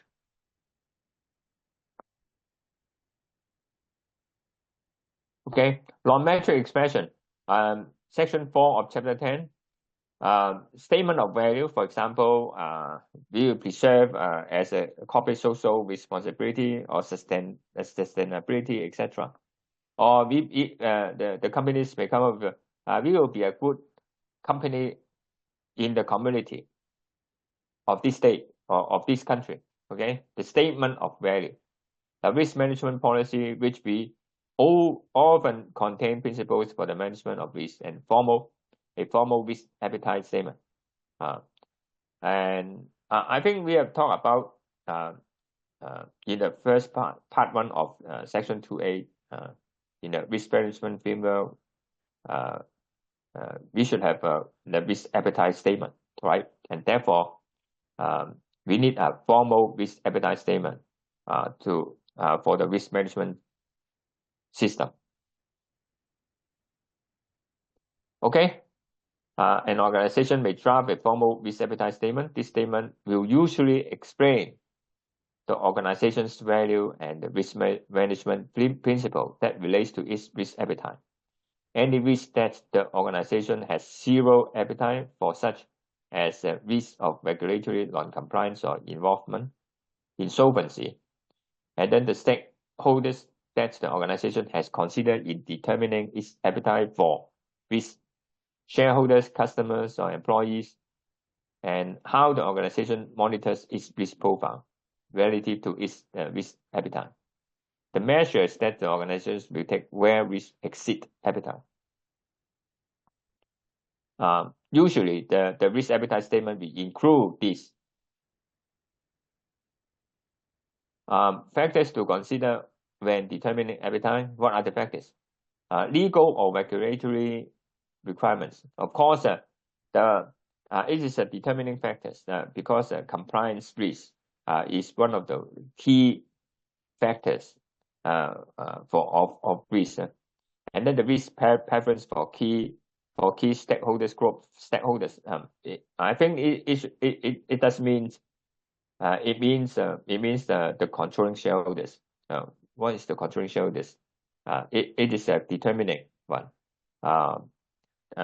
If the controlling shareholders is risk averse shareholders, then the controlling shareholders will give advice to the executive directors that okay, sets the risk appetite to be at a more low level, so that the threshold limit should trigger in the event that the risk capacity, the risk situation of the new project is becomes high. Okay, that is the controlling shareholders, being the stakeholders, may have a significant effect on the risk appetite. Okay, and then the specialist knowledge. Sometimes the directors are not so familiar with the risk topic. They need the external consultancy from outside. Therefore, they may invite the specialist knowledge. The strength of an organization's balance sheet. Usually, if the balance sheet is strong, then they can have a higher level of risk appetite. If the balance sheet is not so strong and liquidity problem, for example, then the risk appetite will be low. External factors such as technological change or economic growth, for example, artificial intelligence, then it is a very significant and substantial external factor that affects the technological company to develop new project. Okay. Roles and duties, of course, these are the directors, executive directors, independent directors, and non-executive directors. Okay, they affect the directors, and various type of directors will have different roles and duties. And usually, these are the examination topics. They will ask, what are the roles and duties? What of the directors as well as those key persons. Okay, for the stakeholder for the appetite statement, usually the directors will be the stakeholders, the controlling shareholders, the directors, the CRO, of course, the chief risk officers, the risk manager, and the risk officers. They have the roles and duties, and the company secretary, of course. Section 5, Tier 10 study material. Culture. Before we can define the risk culture, okay, the individual, the culture, risk subculture, and then organization risk culture, organization culture, and the macro culture. Therefore, a risk organization risk culture is a subset of the organization culture. Okay, and therefore the culture of the employees will, to a very great extent, affects the risk culture of the company, or vice versa. Actually, they are interconnectedness, and then organization risk culture is a subset of the organization culture. That is the relationship of this. And then defining organization culture, it's difficult to define. There's no clear definitions, but it talks about the culture relates to how its employees collectively think, to the feelings, to perception, act, and behave. And then the humans are social animals and most exhibit a strong desire to fit in. And organization's culture provides an implicit but powerful coordination mechanism for how its employees live and work together. Okay, that is the organization culture. The risk culture of an organization is a subset of the wider organization culture. Risk culture can relate to many different types of behavior and attitude in relation to risk taking and risk management, including but not limited to the level of risk taking that is considered to be desirable, how different types of risks are perceived, and whether they are considered to be high. They are considered to be high or low or good or bad. The level of risk control that is considered to be desirable, why risk management is perceived to be necessary, whether or not risk compliance and risk governance view as important. Risk culture is important because for the internal control system as well as risk management system, one of the key factor is the culture. Then because it has to be operated effectively in a favorable culture. That means it has to be supported by the employees to be effective and functional for the risk management system or the internal control system to be effectively function. They have to functioning. They have to have a favorable, conducive culture. Okay, and they have to be a risk-minded, risk-aware culture. Okay, and also supporting, participating in the risk management system because they need the front line of staff to support and to participate instead of just the auditor to do it, because the auditor is just a limited number of employees. They cannot operate the whole risk management. It rely on the participation of the frontline or operational staff. Okay, therefore the risk culture is critically important for the risk aware, for the effectiveness of the risk management system. Okay, and another key point is the compliance. The compliance also very much rely on the risk culture. If the employees are not well aware on the risk, then they will not be likely to be the employees to be willing to participate in the compliance. Okay, they will consider, okay, this is just a box ticking attitude, and then they will pay less attention on the compliance. They will not follow the rules and regulations, and they will have different types of attitude in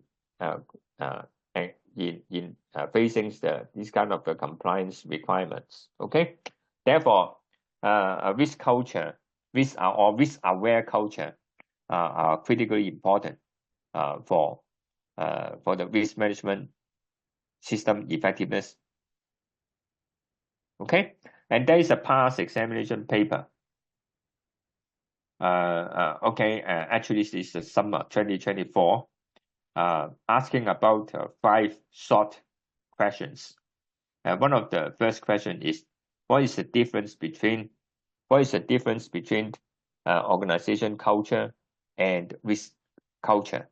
Okay, that means that you have to define, to discuss about defining the organization culture, and then discussion about discussing about the risk culture, and then discuss about the difference between these two, okay, in order to get about 5 marks.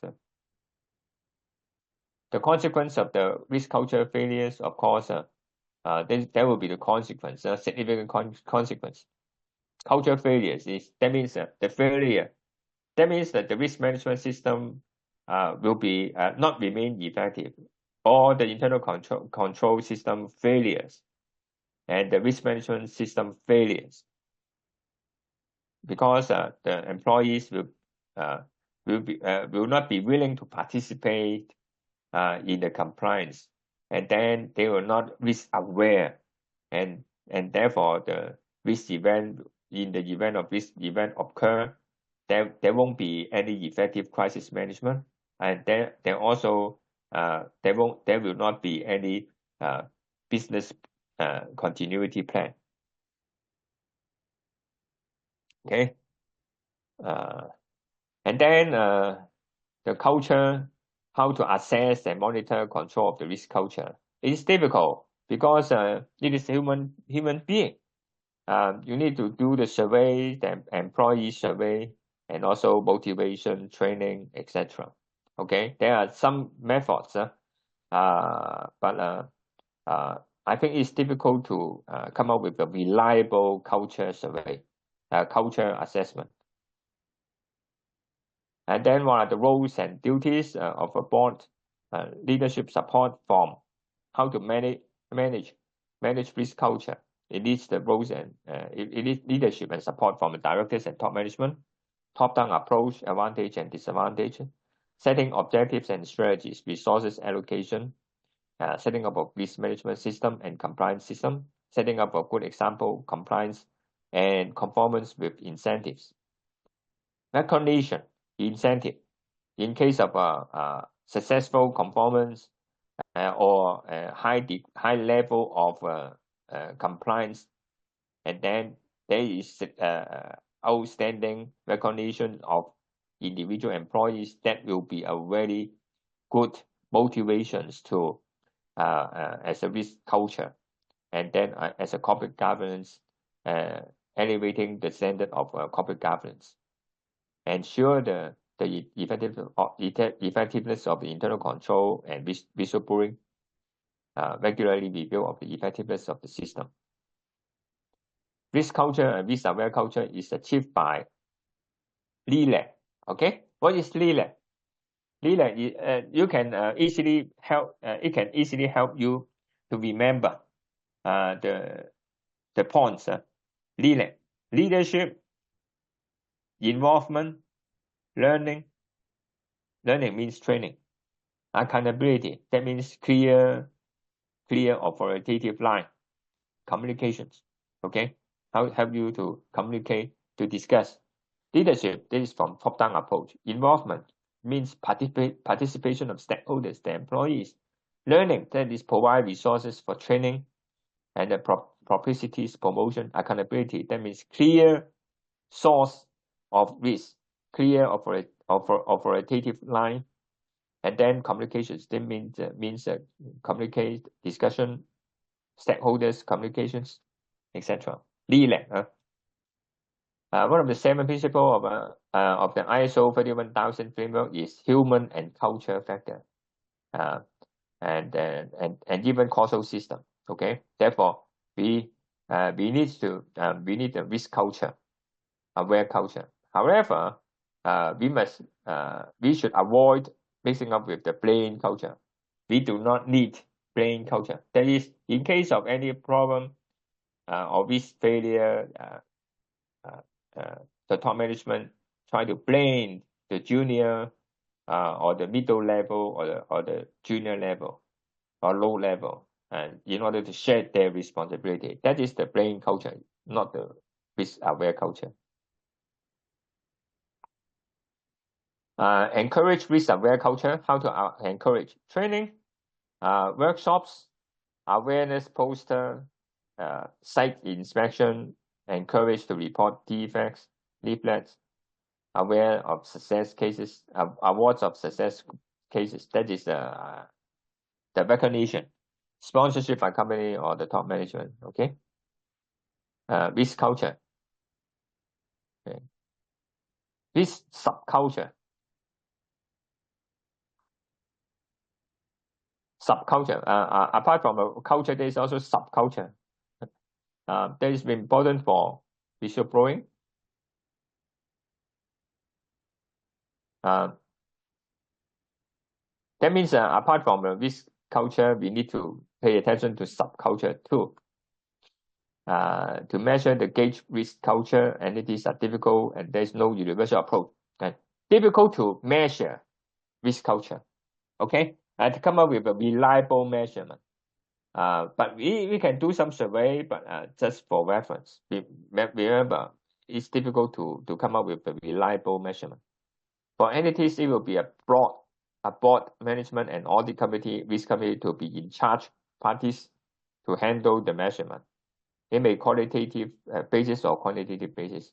A method for measuring culture can be found in audit committee evaluation, level of risk maturity, level of risk maturity, COCO, female risk culture, etc. Okay, and then come up with the linking compliance management and risk management. Compliance management is also a very hot topic, and it always come out. Therefore, make sure you familiar with this, and that is chapter 11. Make reference to study material chapter 11.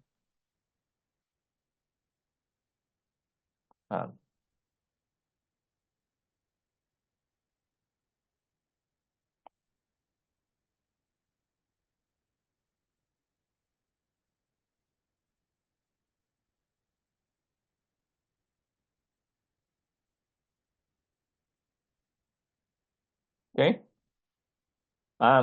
Compliance management.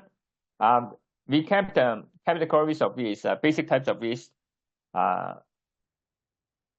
Some people categorize the risk in compliance risk or for mandatory risk, because the second one is hazard risk or pure risk.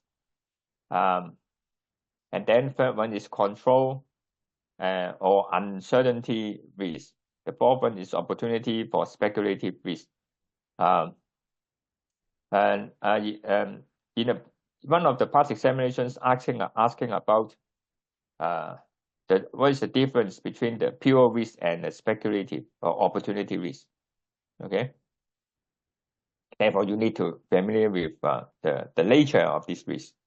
And then the stock categories, for example, stock says strategic risk, technical risk, operational risk, and the compliance risk.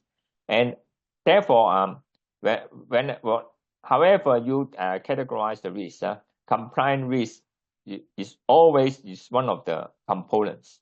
Compliance risk, because it is critically important for as a risk event for the listed companies, because for the listed companies, they need to comply with the listing rules as well as the SFO, chapter 571. Okay. Risk sources and the bow tie analysis. For this bow tie analysis model for reference, the sources of the risk, the strategic, technical, operational, and compliance. And therefore, of course, it depends on or relies on the categories of risk. You can put another set of the sources, but it always with the compliant risk. And then disruption. The four people, premises, processes, and the products, and disruption, and then come up with the impact. Firm, financial, infrastructure, reputational, marketplace. Therefore, whenever you do the analysis, these are the consideration factors. What are the sources of the risk, and then what are disruption, and then come up with the impact. What is the financial impact? What is the infrastructure impact? That is the operational impact. And then the premises, and then the reputation, the company name, and then the trade name, and also the marketplace. What will be the loss in the market competition? Okay, and then the source of risk in the external risk, political, trade war, policy change, regulatory, social conditions, pandemic, change of technology, for example, artificial intelligence, and then internal risk, the change of management team, the change of independent directors or executive directors, change of CFO, change of company policy, change of company secretary, financial stress, loss making, increase the sales commitment, profit target. Example.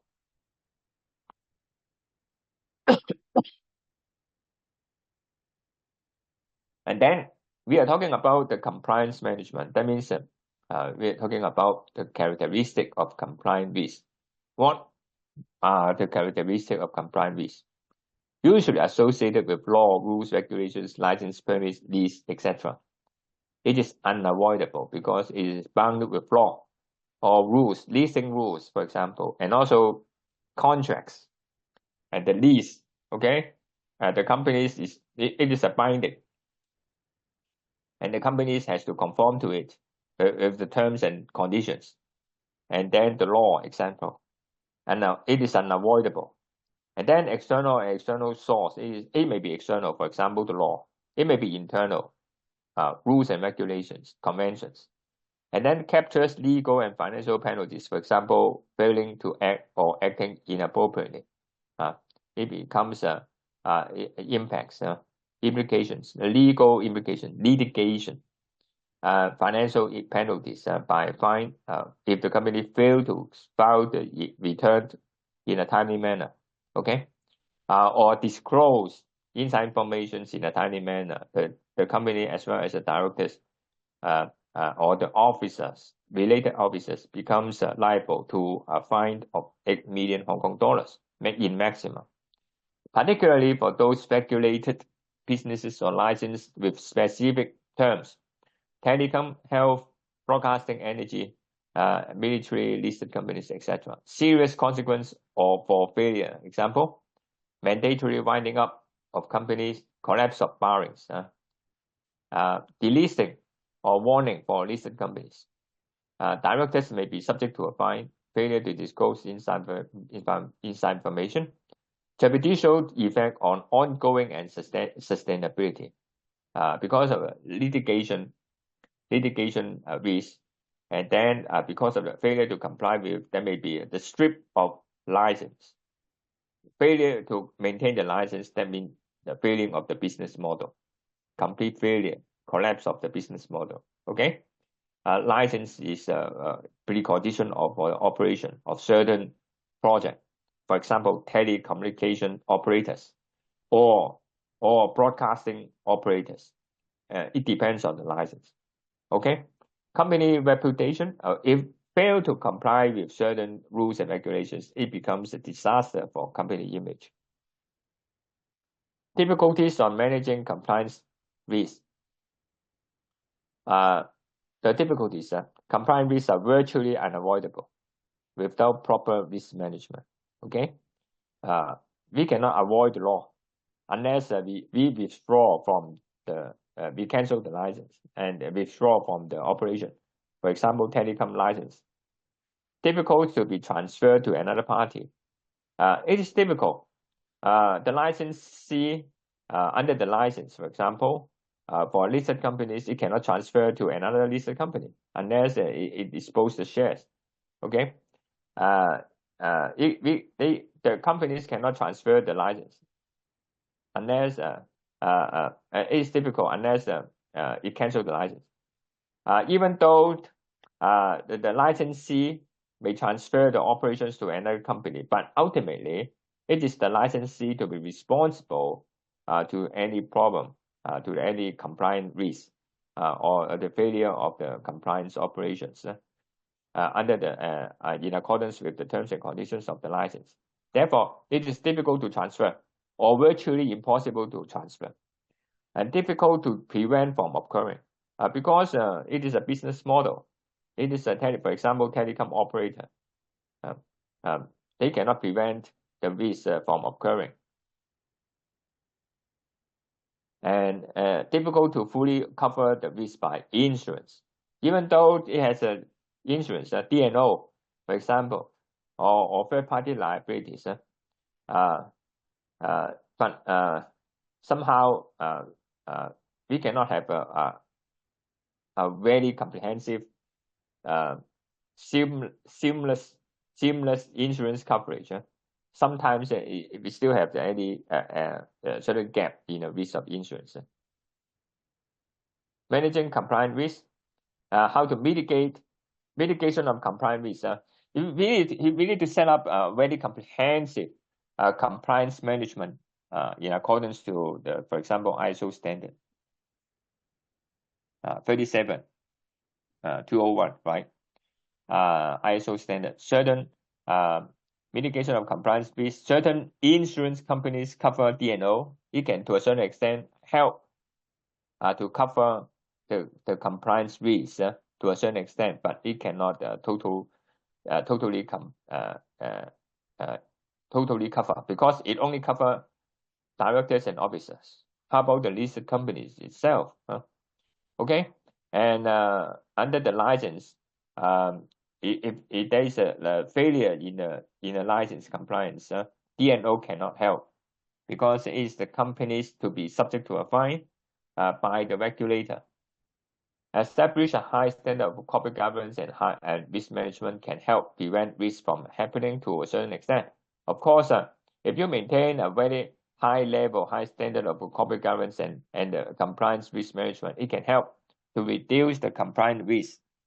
Okay, high standard of internal control system, high standard of risk management system, a supportive culture, and then the compliance risk, high standard of compliance risk, etc.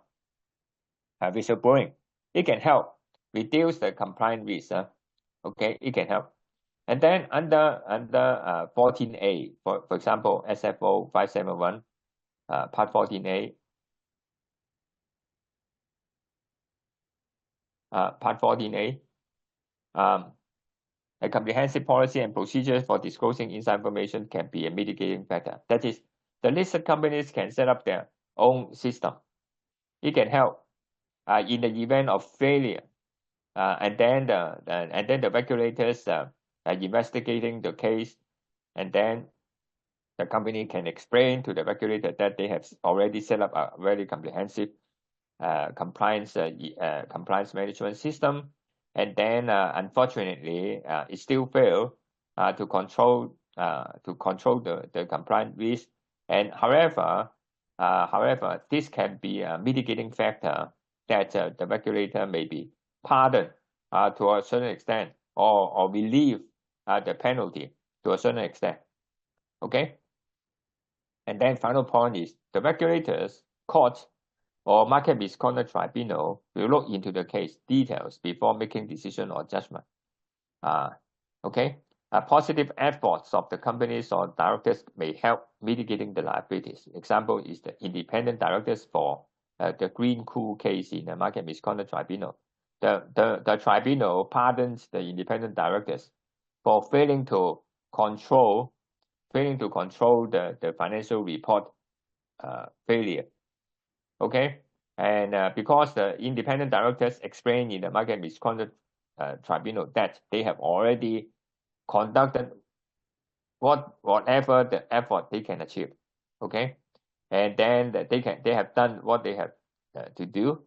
However, it still occur, and then his financial report came up with a fabricated report, and this is and come up with an unreliable report of a fabricated report, and therefore the court, the tribunal pardoned the independent directors instead of holding the independent directors to become culpable for the fault. Okay. Therefore, it is critically important for listed companies to operate and maintain a comprehensive and high standard compliance management system to support the risk management system. Okay, compliance risk is a significant part of the risk of the company, right? And therefore, the compliance risk management system, setting up a high standard of a compliance management system, can support to maintain the effectiveness of the risk management system of the company. Okay, and therefore, compliance management system is a subset of this of the risk management system. Okay, linking, that is a linking between the compliance management system and the risk management system to support the implementation of risk management, to prevent the compliance risk from happening, to mitigate the damage when compliance failures occur, to reinforce an inductive, a favorable environment and compliance risk, as well as risk-aware culture, to protect, to project a good company reputation and image, to adapt and implementation of compliance management system can help mitigate the penalty, to support internal control system and whistleblowing. Okay.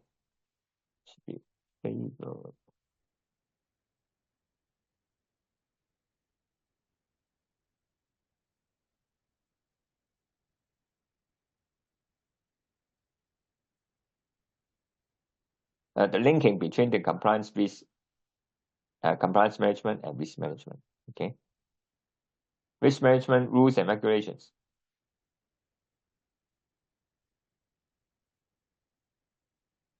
Okay. The need for compliance management because the companies are subject to a variety of laws and regulations, and that relates to a practice of risk management. If the company, for example, listed companies, is subject to listing rules, if the companies subject to listing rules as well as the SFO, Securities and Futures Ordinance, Chapter 571, if the listed companies fail to conform with the listing rules as well as abide by or conform to comply with the Securities and Futures Ordinance, then the organizations, the listed companies will be subject to penalty. Okay, and because it is a breach of the listing rules as well as a violation of the security law. Therefore, compliance management ensure all applicable laws and regulations are identified. Identified. That means what are they? And what are the law or the rules and regulations that the listed companies are have to conform to? And then what the implication of this law and regulation of an organization decision and processes are assessed and understood. What will be the impact in case of a failure? Okay, therefore, compliance management include putting a mechanism in place to assess whether the risk management policy and procedures and practice within the organization, they have to be assessed and review. What are the assess means to identify, to analyze and evaluation, and then to treat, design and implementing control which monitor and maintain the compliance, and then risk management policy, procedure, and practice are found to be non-compliant. Compliance management can help ensure that the actions are taken to make these policy procedure compliant, to manage any related dialogue with the relevant supervisory and regulatory agency. The key point is here is that compliance management includes three basic parts. The first part is to set up a mechanism or procedures to identify, to set up the in place of the set up mechanism to identify the rules and regulations that faced by the company, and then to set up in place the mechanism, a system that all these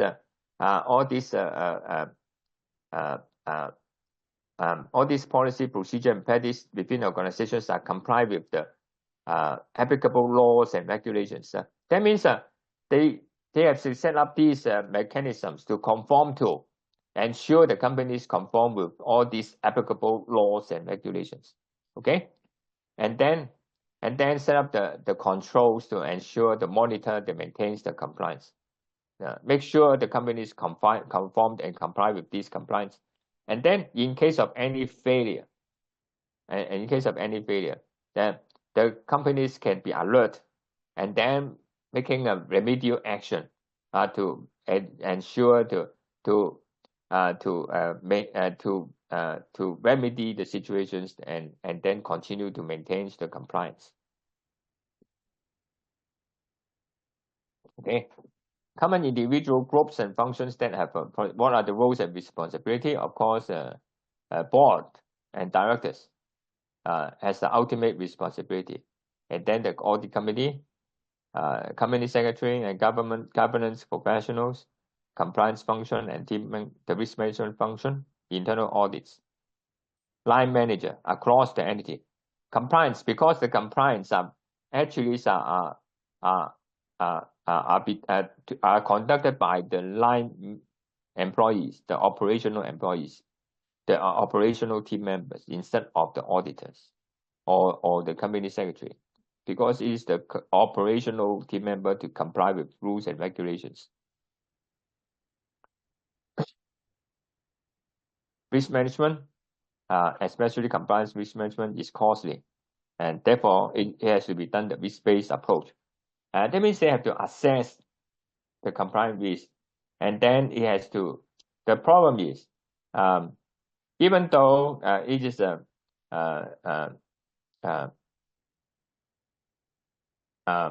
it is at a lower level of risk, that is the impact is not so extensive, but the company has still conformed to it. Therefore, a risk-based approach is that they have to allocate the resources, the compliant resources, according to the impact of the compliance Therefore, it doesn't mean that if it is a low level of compliance risk, the companies can overlook or neglect these compliance requirements. Even though they are at a low level of compliance standard, they still have to conform to these compliance obligations.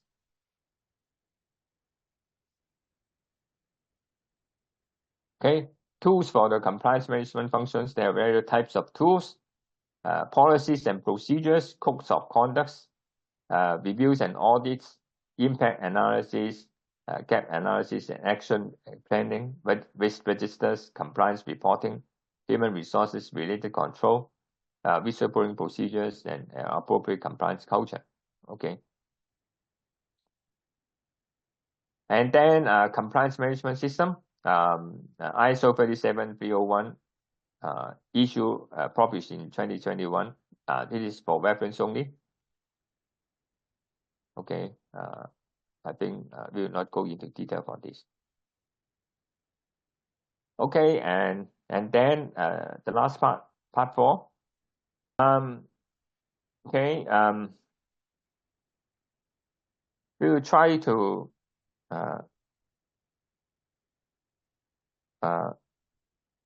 go through it a bit. If we cannot finish it, we can continue in the next session. Okay.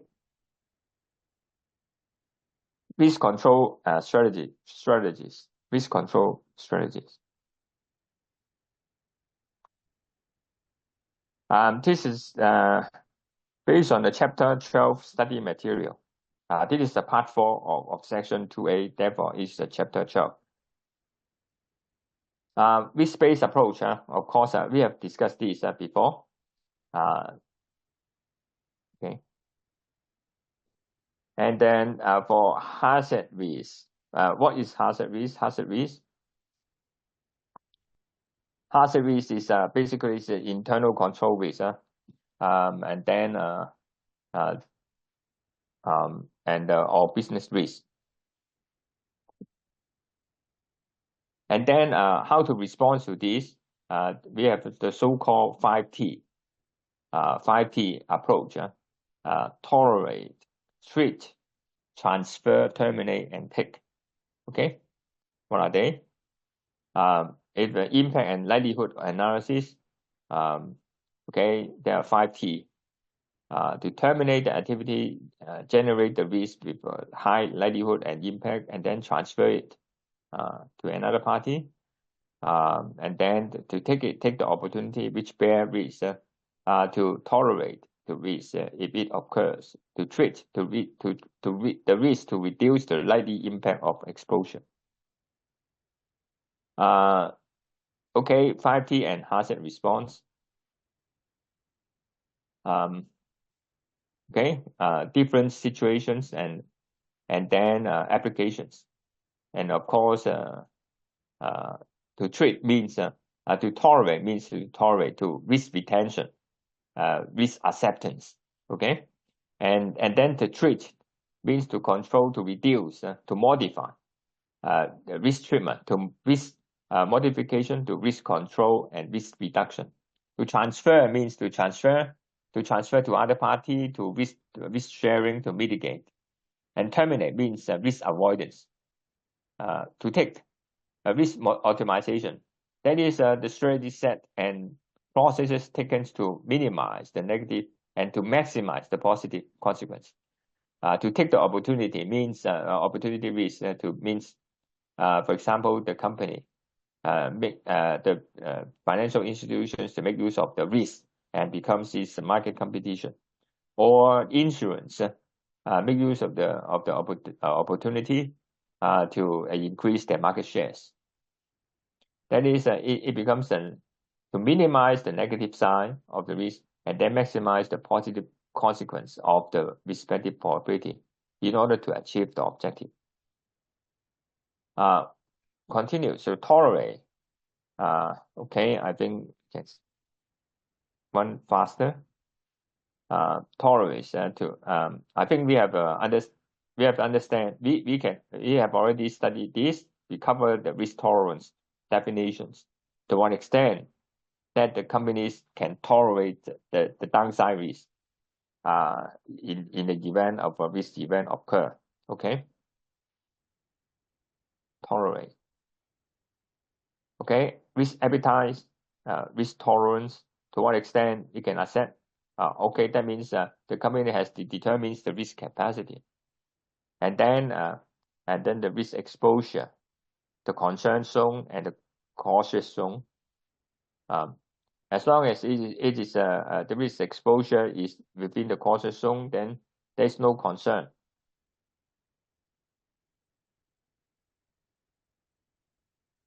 Risk treatment means the process to modify risk.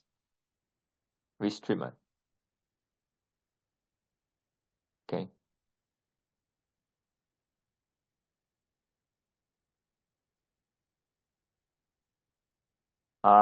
Potential. Then the total loss of risk is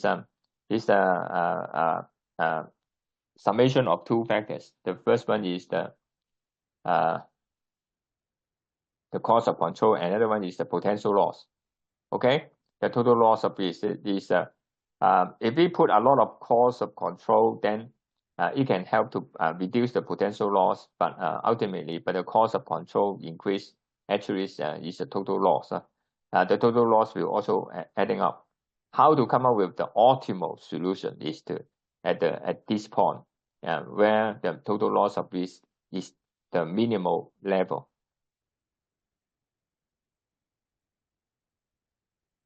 Transfer, for example, transfer means to transfer by insurance is one of the typical example of transfer.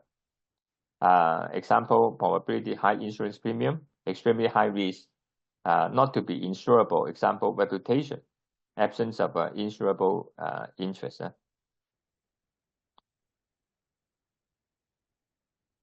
Transfer, example, contract.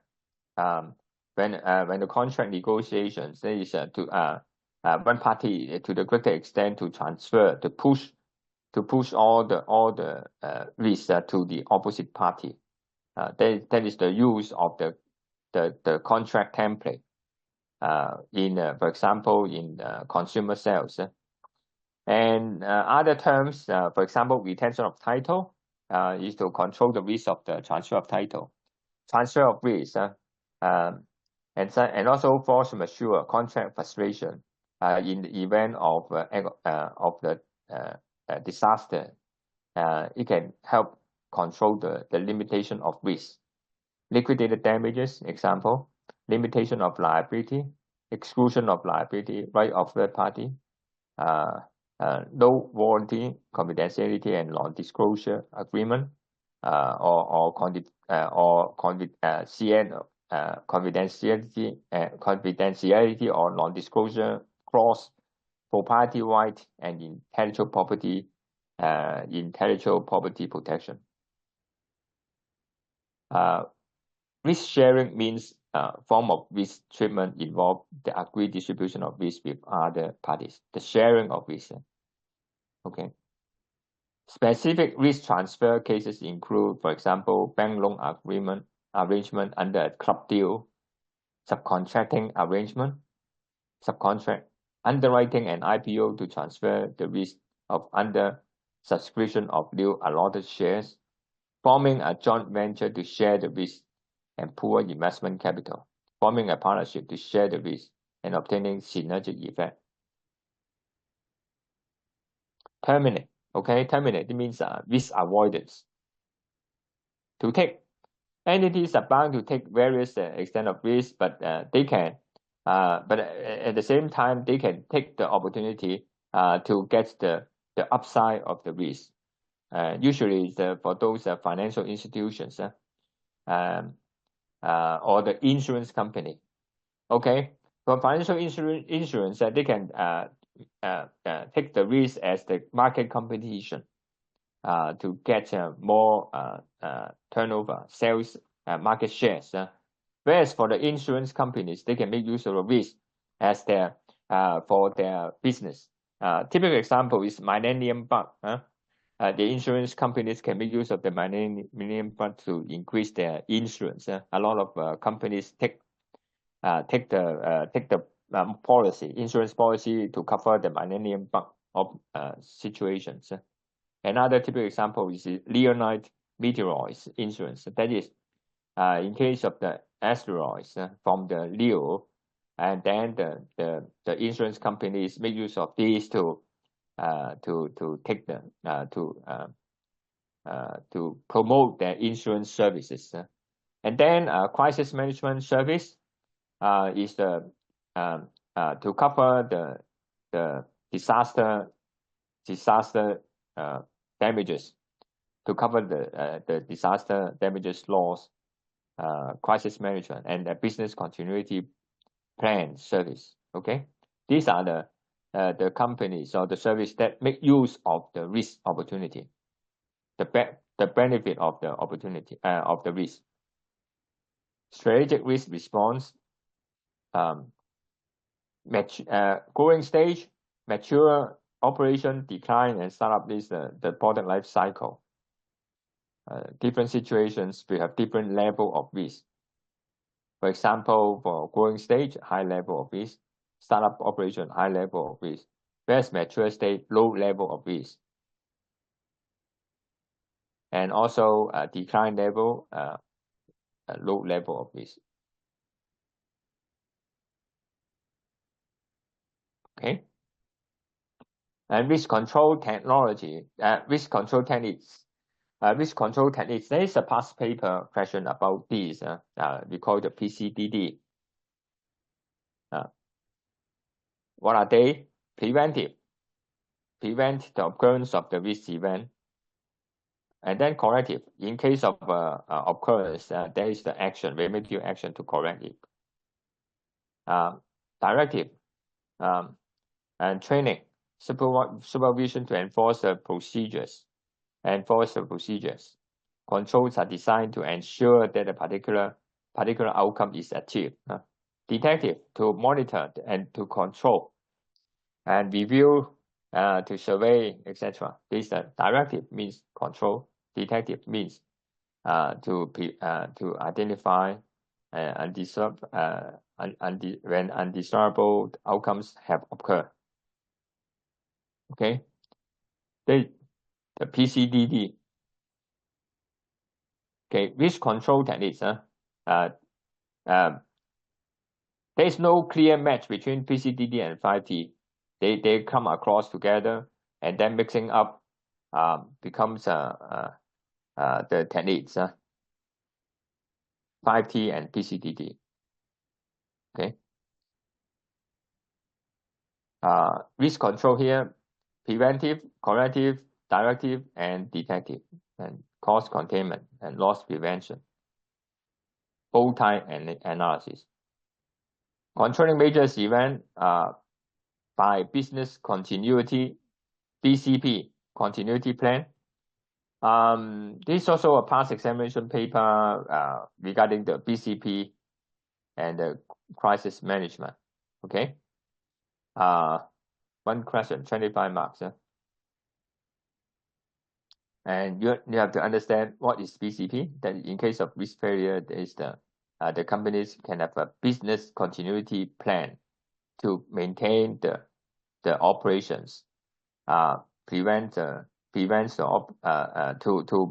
the operation, effective operation, and so as to mitigate the loss. But at the same time, there is the steps and control to resume the operation of the company, and then handle the risk event, to recover the company from the risk situation.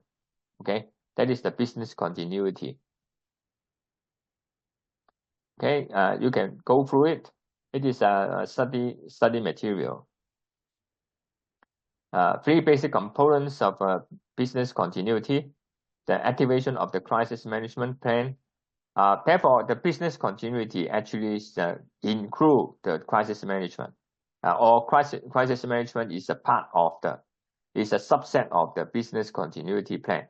Okay, immediately in case of the risk event failure, the business continuity have to trigger to activate the crisis management, and so that the companies can immediately handle the crisis, and then at the same time implement the recovery of the procedure, and so that the basic maintenance, the basic operations can be maintained, or minimize the reduction of the capacity or the operation, and finally resume the normal operation or increase the operations, so that it can come out from the crisis.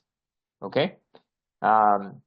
Sometimes some of the event is that the companies, because of the licensee, typical example for the telecom operators or the broadcaster, they have the license conditions to, in case of crisis, for example, failure of the capacity, they have to report the situations to the regulators, and also within certain time limit, they have to resume the capacity from the crisis. They can have to recover from the crisis within certain period of time, because it is the license conditions.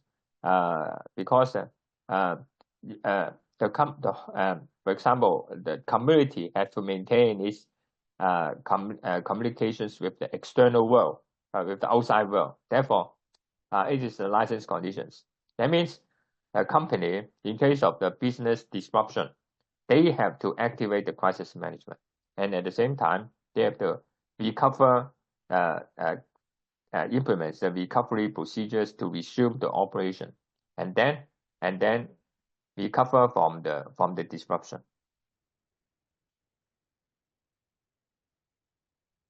There is the so-called international standard for BCP, Business Continuity Plan, ISO 22301. But it is but for reference only. Consistent. Okay.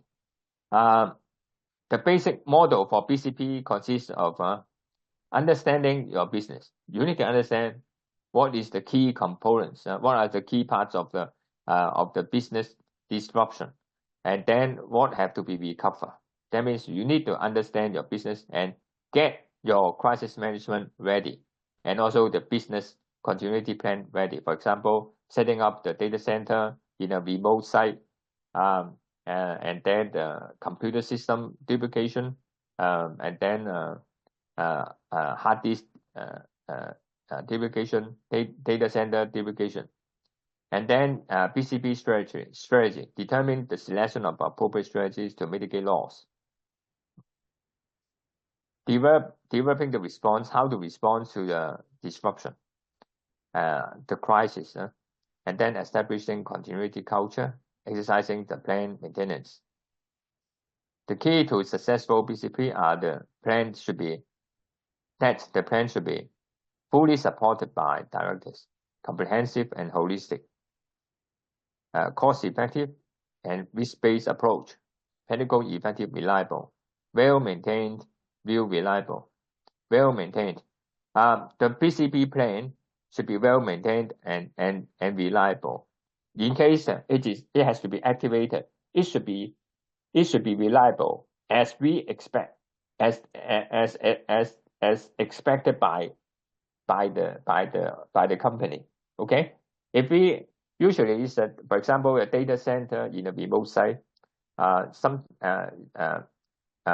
normal circumstances it will not be activated, but once it is required to be activated, it has to be reliably activated and effectively operated. And then finally, more important is the stakeholders communication and also regulator liaisons. Crisis management is the part of the business continuity plan. Crisis management, in case of a disruption, the first step is to face the crisis, and then the management is that it has to be a selected set of people to handle the crisis.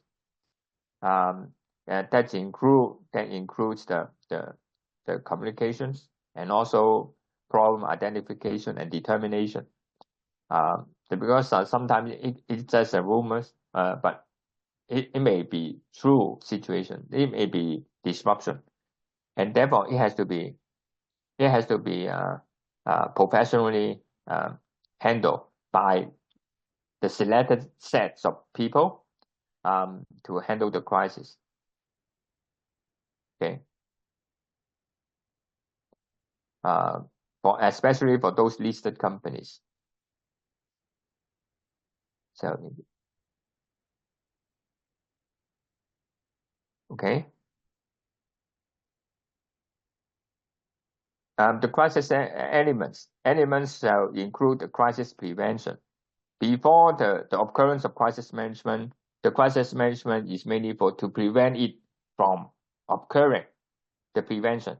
And then the preparation for entity for crisis. That is to get the companies to ready, prepare the crisis to occur. And then once it is occurred, the companies can handle it immediately.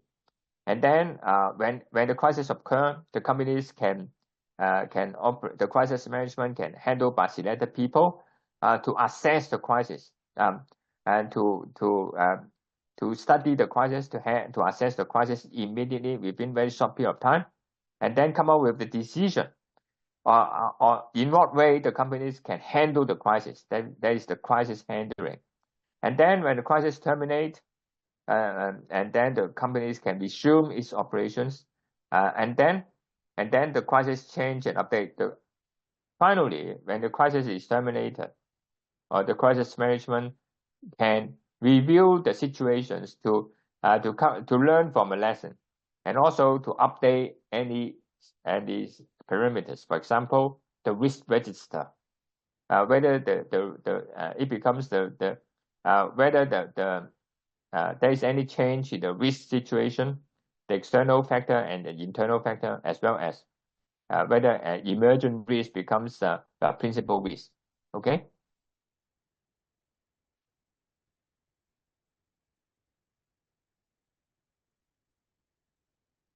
Okay.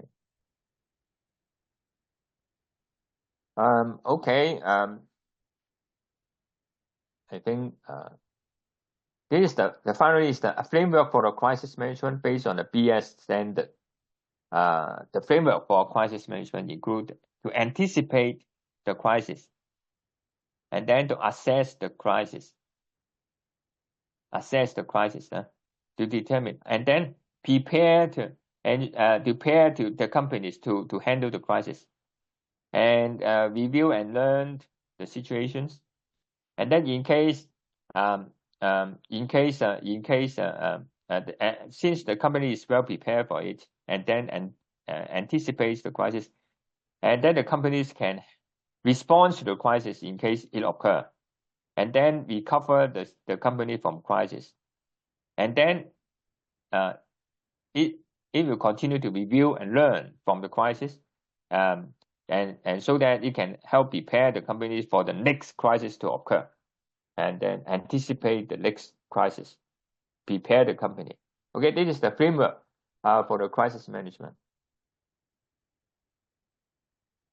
Okay, that is that's all. That's all for this part 4, as well as the section 2B.